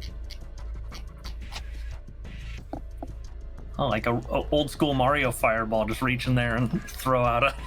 Yep. 16. Bounces along the deck a couple of times. 16 works. He's dead. Wonderful. He turns back to the pirate in front of him and goes, "Now it's our turn." And that's his turn. Okay. Anna. Well, I'm Oh, you're down. down. Never Yeah, mind. so I need to Down. do a saving throw, right? Nope, you don't. You're done. Now, Okay. the nature Thing. of the simulation, you're down. You're Yeah, down. we can't do anything to her. Okay. Right? I Was got an the HP. ballista? Was the ballista ever aimed at the other ship? No. No. Okay. No, well, I none would, of your ship weapons were aimed when the ships were right in front of each other. I would just go to the ballista since I can't do much more damage and aim it, I guess, at the other ship. Does the ballista take 1 or 2 to aim? 1 to aim. I'm on the ship. Yeah, I'm just setting it up just in case. Okay. It was loaded before, right? Mhm. Right. You're So gonna it's aimed. shoot the ship? I think it's we aimed and almost have loaded. it. Okay. Okay. And yeah, I guess I can't fire yet, so I'll just wait there. Right. And then at the end of the round, it's the Scanthianki pirate's turn. He's going to swing that sweet scimitar. Reeling from the fact that he decapitated his friend. So 18. You have My defense shield is an until the 18. start of your next turn, right? No, I just had a Yeah. turn. Yeah. So- Oh, okay. But no. It is. Oh yeah. So right. You just had your turn. So yep. All right. So yeah, that's gonna hit. He goes to hit him, and I cast silvery barbs to stop it, make him re-roll it. Is there a range on silver barbs? 60 feet. Okay. He's got to re-roll it. Yeah, he has to re-roll it, and then I can give advantage to Baron for his next thing. He would use the D24 attack, ability like check, or that saving spell. throw. Okay. He rolls a natural 20. All right. No, I'm just kidding. No, he rolls an 8. Wouldn't- I would believe it at this point. I'd believe it. my Yeah, I ass. didn't look Yeah. at it. So I was looking at the thing. I'm like, I'd believe it. He's like, I really thought I had that. Up. It's your turn. Okay. Snup is going to just fire from where he is and take the disadvantage at the Githyanki that Baron's engaged with. Because it's outside of 30 feet. If you roll a 1, I swear to God. Doesn't crossbow expert? Oh, you need that's sharpshooter, not crossbow expert. Okay. Yeah, crossbow expert's what lets me get all up in people's faces. Yep. So I am going to target and crossbow disadvantage. Aw, goodbye, natural 20. Fair enough. 14. I still hit though, right? 14 still hits. Okay, so I'll roll damage on that. It's really hurt. Yep. And then offhand crossbow, also with disadvantage. That's Nope. gonna miss. And then I click. Wait. I am going to. What's Baron at? No, I use my bonus action. I'm good. End turn. Nago. All right, we're all just wailing on this one guy, right? Pretty much. He's the only person still on the ship. Ray of Frost. 23 Oh, hits. good. That's a hit. 1 point of cold damage, and his speed is reduced by 10 feet. Okay. Did you have him targeted? No, I didn't. Then it didn't apply the damage. Sorry. Gotta remember that. Okay. He's hurt Oh, bad. it's only 1 point of damage. What does it mean anyway? He only had 3. So, Chef. Chef is gonna smack him with his cleaver. Okay. Let's see here. Oh, you have because of- advantage. yeah. Yeah, 'cause With on your attack roll, advantage. ability check, or saving throw. You have your choice. I'm so glad that I had advantage on that. Okay. That's a That's gonna hit. 17. Yep. And you roll precisely the 2 damage you need to kill him. You're just like, oh, die. He's like, Yeah! oh, okay. I mean, +4. He does kind of bury the shillelagh in his skull. And yeah. Time to raid the Uh, pantry. So yeah, so with that, combat is over.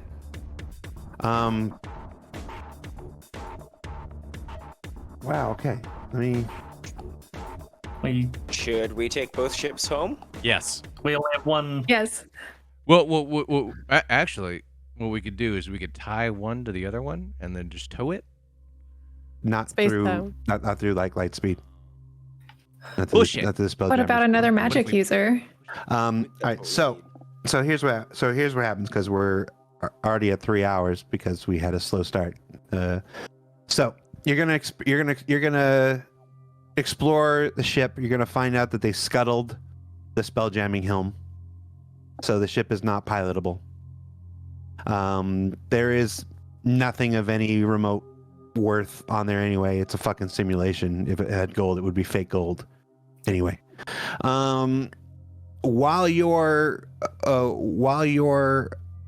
basically you just there's nothing to do with it. It's an empty fucking hulk. Husk. So you jump back onto your ship and you about to take off, and as your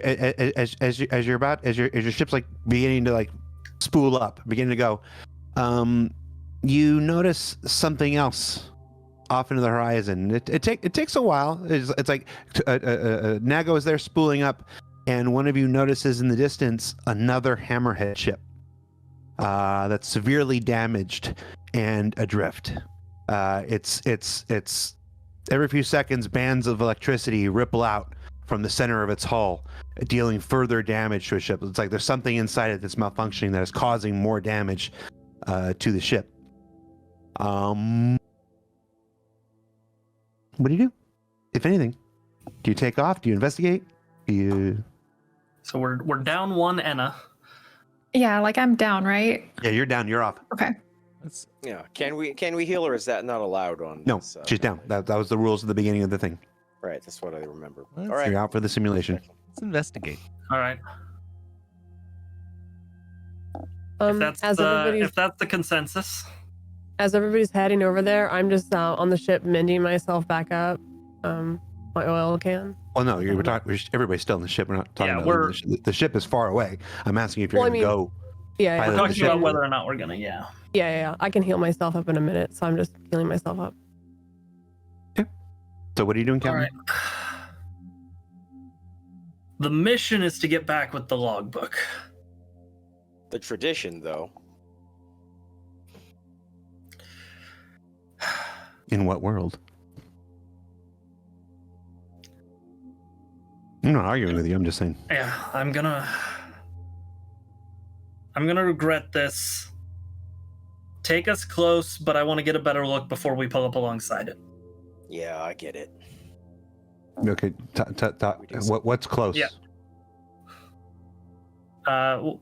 The electricity Close enough that's for arcing perception out checks around not it, to we don't want to get get sort of within that sphere, certainly. Yeah. We don't want to touch spheres yet. Okay. Nice. It's not what you said in college. So yeah, so you navigate the ship closer to the wreck. Yes. Okay. As you approach it, you recognize it as a hammerhead ship, almost identical to the one that you're on. But the arcs of electricity are reaching out so far that, per your own instructions, without putting your ship in danger, you can't get close enough to see if there's anybody alive on board, unless you enter into the electrical field. Okay. Normally, I'd just make this decision, but we want to, we're a team, and one of us has already fallen. This is a simulation. Nobody's actually going to die over there. And our mission was to get the logbook and return with our ship intact. And we risk our ship no longer being intact if we offer assistance. I want to be clear, if we were actually doing this and lives were at risk, I'd have a different opinion. But we should. Now, hold on. Remember the rules of the simulation. Just like before in the first thing. Oh, we don't know. You don't know that you're in a simulation when you're in it. Right. It's magic. That information is pulled from you. Okay. Well, So you should be acting as if this were absolutely real. okay, then. It's It's the same question. Our mission is to get our ship home intact with this logbook. Do we put our lives and our ship at risk without even knowing that there's anyone over there? Or do we continue with our mission? My vote is we continue with the mission. I say we log it in our logbook and then go home. Ordinarily, I think the tradition is to render aid, but that's we may not. We're be in no. for that. We're not. we're in no obligated to shape. turn one wreck into two. Exactly. We're in no. I don't think our ship is in any shape to fly into whatever's happening there. So we do our best to note this position and see if we can't get somebody else out here. Chef Clang, your thoughts? Agreed. I think we're already down one crewmate, so to put another in harm's way would not be good. Chef Sounds like Chef is trying to put a piece of railing back together, and it's not really sticking. And he's like, "Anybody have any glue?" right. Nego, log the position. Take us home. Done. Let's go home. All right. As the ship begins to spool up, and it's turning around, and it's heading onto the destination.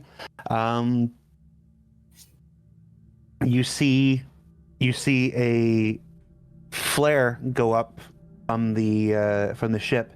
It is the Spelljammer Academy logo and of the Spelljammer Corps, and goes, and the ship goes, and flies away. Suddenly, you don't get very far. As you're traveling, the illusion around you ends suddenly and immediately in a wave of silvery blue light. And you instantly you find yourself just immediately standing in the simulation chamber where your training exercise began. But now there's an explosion, a very real and hot and physical explosion that ripples out from the machinery at the center. Magical energy ripples and like a turbulent cloud around you, and it reaches out, and it's going from rune to rune to rune to rune, and then exploding outward in bolts of lightning. You see Serth and Tardo blown backwards and knocked to the ground. Everybody make me a DC 13 dexterity saving throw. Okay.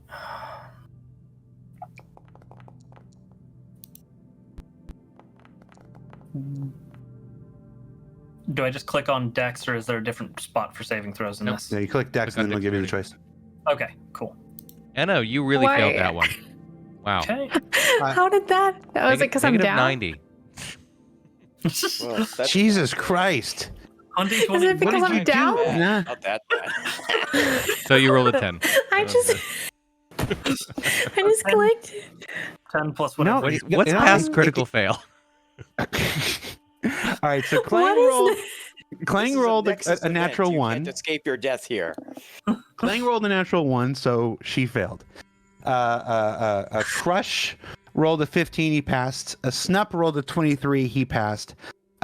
Nego rolled a 3, he failed. And it rolled a negative 90 because her character is still technically dead. So Oh. it puts they're unconscious, so it puts an automatic minus 100 on your roll. So, And yeah, I think that's fair. I think that's fair.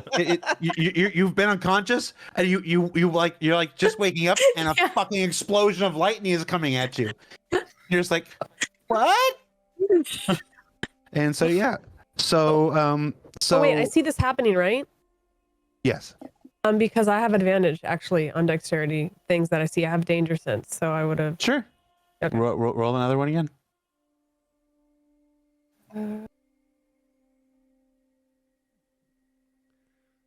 It's gotta be better than a crit fail.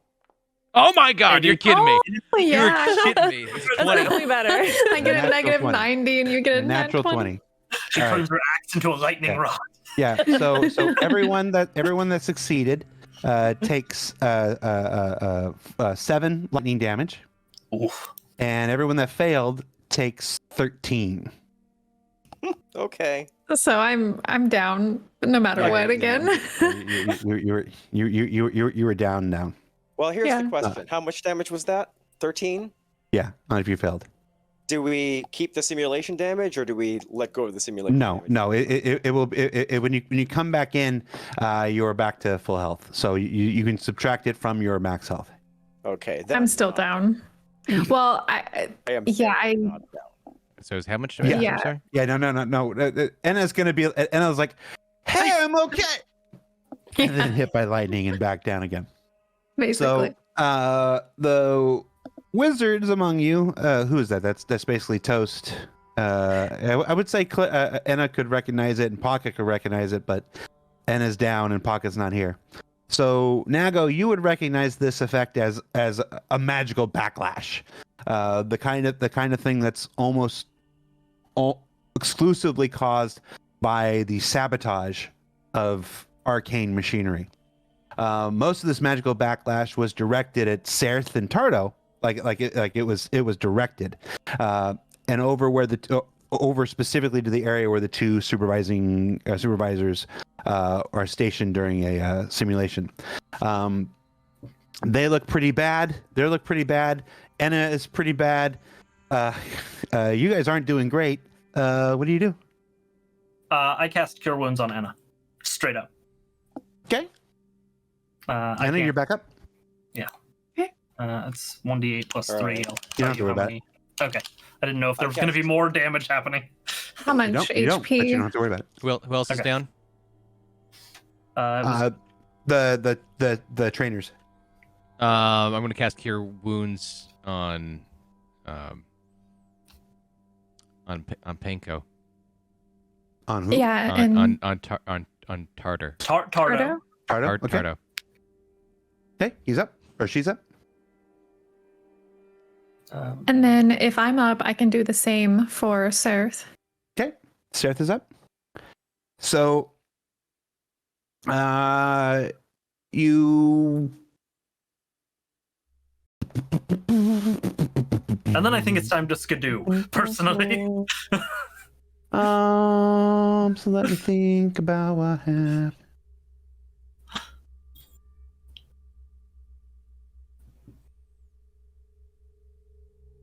All right. So So you guys walk over and you tend to your instructor's wounds. While you're doing this, you're doing this. The door to the chamber opens, and the second group of cadets wander over, and led by Meekin. And you learn that Meekin's actions. First of all, they walk in, and Meekin is like, Meekin is like, Meekin is like, that was very unkind, the thing that you did. We were damaged and we were needing the rescue, and you were right there and you did not rescue us. That was clearly not the very heroic thing to be doing. He goes, but just me, being a hero, and it's quite the normal as one such as I, who of course is a hero. This is why I am the captain of the Spelljammer. And all these people are the little teensy weensy little shipmates. I did save the day and save the lives of my entire crew. So yes, you sit here and you revel in your failure to save everybody. He goes, and we will go and we will celebrate. I yell, "Go bury your head in your book, nerd!" and cast vicious mockery on him. What about Meekin right now would make us think that this is actually Meekin? Does it look like Meekin? It looks exactly like Meekin. It looks like Meekin, but Does not sound like Meekin. That wacko accent. Oh man, the metagame knowledge. It's not metagame. It's your hearing a dramatically different. No. The metagame knowledge is I recognize that accent. Can I do an insight check to see if I recognize the accent from before? It's not metagame. It's in game. The guy has a different accent. Yes. Roll what you will. Yes, but doing what you missed doing with Tardo last time. Yes. So your insight. Go ahead and roll me an insight check. 18. Ooh, with an 18. You would swear this Meekin is a full 2 inches taller than the Meekin you saw before. He is. This person is walking around confident. This person's got a swagger to their step.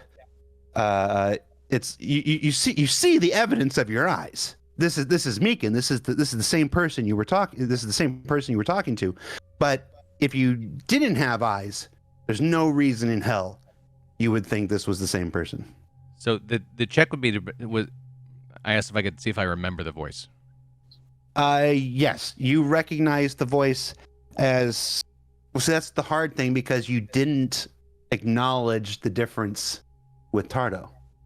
In a metagame sense, you know the same, but your characters never even made one bat about it. So roll me a d20. We'll do high or low. We'll do high or low on a d20. The An only 11 or one higher from succeeds. is they might remember the person that handed them the spider box. Yeah, a little bit better. All right. Yeah, you rolled a 3 though. Okay. So you feel like you've heard this voice before.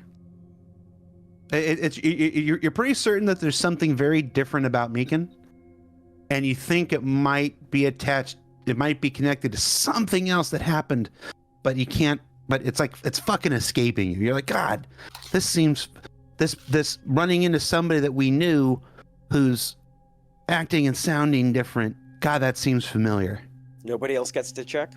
I will let, like we do with all checks, I will let one other person do the check. We're not going to let the entire party do the check, but I'll always allow 2. All right. So you who's decide our amongst you. amazingly perceptive party member? I have passive don't is have- 14 for me. I don't have the previous experience, so I'm out. That's fair. Yeah, so I have +4 to perception or insight, and it's passive wisdom perception is 14. Do you want me to do it? Better Somebody do it. Yeah. Okay. Go roll. I'll do insight. Remember that your characters are not literally having a question about who's going to think about this. So you have to try to avoid metagaming as possible. If you want to do something, do the thing. Okay. So Anna, with a 23, looks at fucking Crush and goes and is like, "That's Tardo." Except that you're seeing Tardo right in front of you. And he's walking towards the door, right? Yeah. This is happening simultaneously. It's like how all the combat actions technically happen all at once and around. So his conversation was happening while you were tending, while you were tending them. So they came in and he was talking his shit while you were tending. So he turns around and the group is leaving while you're still tending to these guys. If you were going to chase them, you would have to stop tending.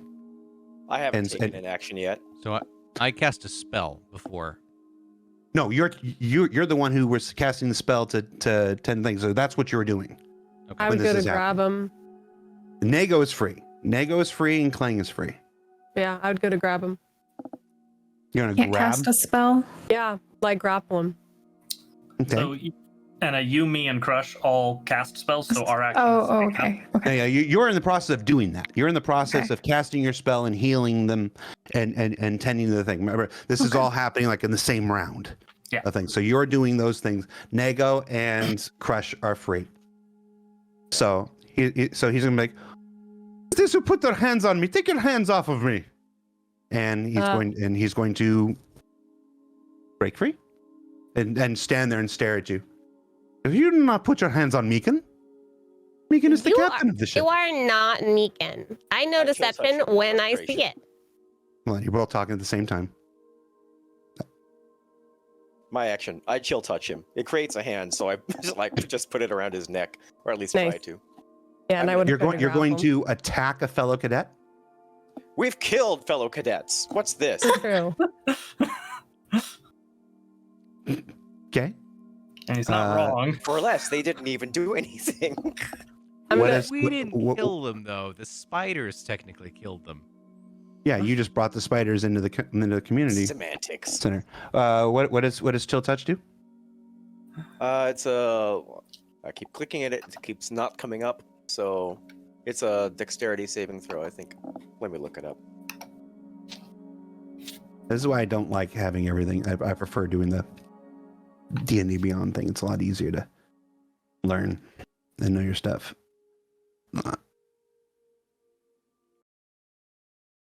So I'm waiting for you to tell me. Yeah, I know. I'm looking it up. I can scroll up in the chat and find it if that would help. Just let him do his character, HB. Okay. It's just slow today. Yeah. Let's see. Oh, it's a ranged spell attack. So for me, that's it's a +5. So I'm just going to roll it in here.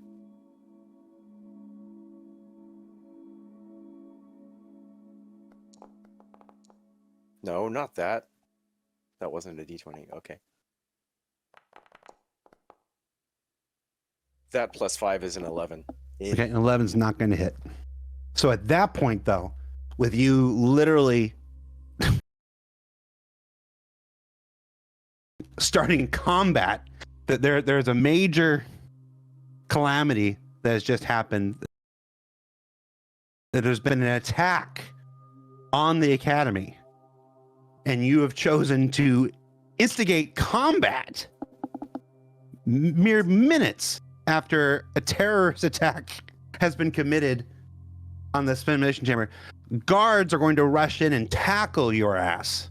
They're going to tackle your ass. They're going to tackle all of your asses and pin you all to the fucking ground. And then I'll point out to them, there are 2 Tardos here. Yeah. No, there's not. No, there's not 2 Tardos here. He looks like Meekin, but sounds. I'm gonna try to be intimidating and say. No, you're down on the ground. Oh. You've got a disintegration rod at your head. You are all pinned to the ground, disintegration rods at your head here. You've literally started a fight just a minute after a terrorist attack has happened that took out your instructors. So everybody's going to think you're the attackers now. So at that point, Meekin just kind of laughs at you and goes, oh my gosh, what happened? Toodaloo! Good luck with whatever you're doing. And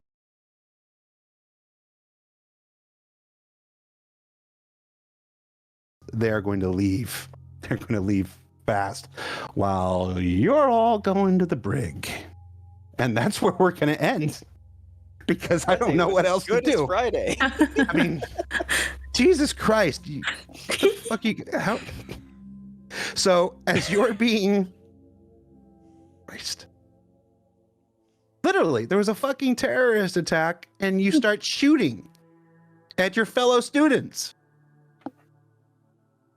How else am I supposed to do that? In some states, that's the natural reaction to a terrorist attack. So yeah. So while all 5 of you are being handcuffed and arrested, you are already under inquest for the death of 6 other cadets. Jesus Christ. Account for nothing that the very first thing we did was heal the teachers. I guess No. not. Simultaneous actions. Okay, I but said that a dozen times. yes, but I'm not talking the about first those things. of us who were healing the teachers. Half of you went to heal the teachers, and 2 of you went to attack your cadets. Yes, I'm trying So to wouldn't figure out. we go to prison? There's no first. I'm trying to same figure out time. why those Wouldn't of us. me who were and helping- Toast just go then? No, Got it. because at this point they're just pinning everybody. They're just pinning everybody who was with you until they can figure out, what happened. So your group in here, yeah. I don't. Yeah. I don't know that we're. I passing disagree, Spelljammer Academy. but- Jesus Christ. That's all right. We can figure it out by next session. Exactly what. We'll be dead. All right, next- fair. So at this point, At this point, Okay. it's just chaos. Yeah, let's just go with it. We roll. That's what we do. We'll figure it out next But, time. We're gonna roll to the break. Yeah. The bad rolls are a given. All we have to do is decide what to do with them. We're good. we have to edit there. I'm gonna have to figure this out. Well, that was a choice. I hate all of you, I didn't do anything wrong. except you abandoned your fellow cadets out who needed help. They were in a hammerhead ship just like yours. We didn't know that they were fellow we- cadets, though, but because we we didn't know thought- we were yeah, cadets. We marked it on the map. We were gonna send help. It's not a suicide mission. Yeah, it was specifically to return with our ship intact. Sure. It was less Captain than Merriman, heroic, Captain but it wasn't Harriman of the Enterprise B. It's That's Captain what you Har- sound like right it- now. That's it's a deep Captain cut right Harrigan. there. Harriman, Harrigan, they're not that different. All right. So I mean, there's a whole thing where I was supposed to score your mission here. Hold on. Let's just go ahead and score your mission. I don't think anybody's going to give a fuck. But let's look at how you scored the mission. Let's do this before One we pedantic leave. teacher in the corner, just still taking notes and grading everybody after Yep. the explosion. This isn't a Typist in the I'm courtroom. sure we're not Yeah. earning an A here. All right. So Matt, you can bring that up on the screen and show that. So plotting the God. course on the first attempt got you 1 point. So mitigating the damage of the electrical storms on the first attempt, you failed the first attempt, so you did not get that point.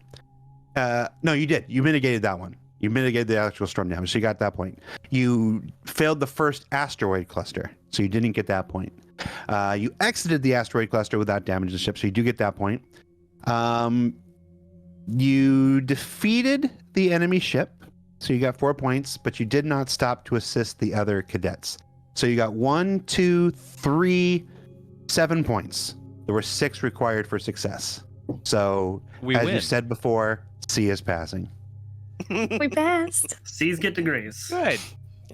Also, for figuring out for the next session, Snup was not under inquest for the spider situation. Fair. So Fair. You weren't, but again, you're being arrested for association right now. Okay. So I'm certain you will be the first released on bail because you went to render aid and you weren't involved in the other thing. So almost certainly you will be the first released on bail. But as Can't somebody wait to who roll is- a natural one on that persuasion check. Yeah. but as somebody who has been scooped up by the cops for things where I was just in the wrong place in the wrong time, yeah, the group was already under suspicion, already under an inquest. So yeah, that's why they just grabbed the whole group, and you've been caught up with them. well, Cool. So I'm sure you can. I'm sure there will be somebody you can make that point to. Like many tomorrow. professionals, we're incompetent, but at least we make good grades. C is not a good grade. Like many professionals. There were 1, 2, 3, 4, 8, 10 points possible, and you got 6. So technically, it's a D. 7? We got 7. We got You got 7. 7. Okay, no, so you got a C. You got a C. We I passed. think we're failing upwards. 70%. You got a 70% on that. 7 points with the rolls we were making Yeah. ain't bad, honestly. Yep. And notice that there was absolutely no score for getting the book. Yeah. Or for bringing the ship back. Yeah, so they completely lied to us in terms of what the test was about. And we still passed. The Kobayashi Maru. No, but you already did the Kobayashi Maru. No, but I'm saying it is the test is not necessarily the thing that it looks like, is what I'm saying. Fair enough. So, all right. What the fuck am I gonna do? Well, that's what Right. you said last time. Yeah, hey, you guys just stop throwing everything in the fire in the last 5 minutes. All right, so our next. Luckily, I've got some time because our next scheduled game isn't supposed to be until the 17th, and it turns out I've got a work thing, the holiday party, and everything, so we're not going to be able to do that. And then the next one after that is New Year's Eve, so we're not going to be able to do that. So realistically, we've got about a month before we can play geez. again. Okay. So looking at the calendar, we are looking at January 14th as our next game. So we've got some time. So everybody has. I'm sorry. It means I'm gonna have to actually stream or something to make content on this channel. I was really relying on this as my entire not having you've to got, do anything. You've got 6 weeks to think about what you've done. And I've got 6 weeks to figure out how to continue 2 or more episodes of an Academy adventure when the entire group of you are murderous cadet attacking students. My attorney objects.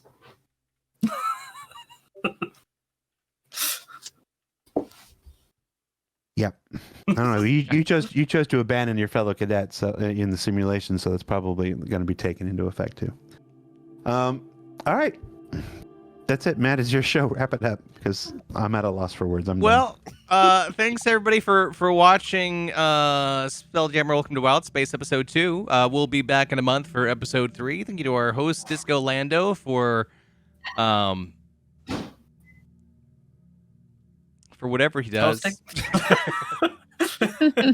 For space pirates come from somewhere. thank you preemptively for unpacking all this bullshit. That's gonna be fun.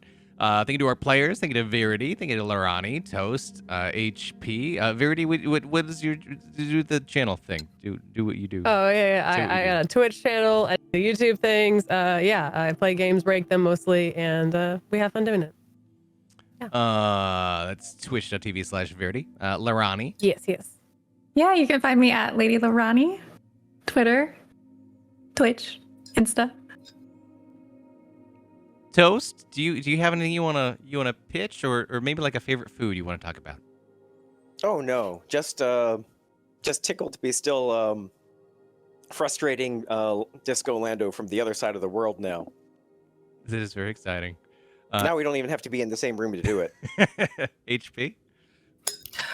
Twitch.tv/HP Braincase, and specifically this upcoming Tuesday, I'm going to be doing a very long stream, streaming the new expansion for The Long Dark. So if you like watching survival games, check that out. Hey, and that's it for us. We'll see everybody next time. Have a great rest of your day. Bye-bye.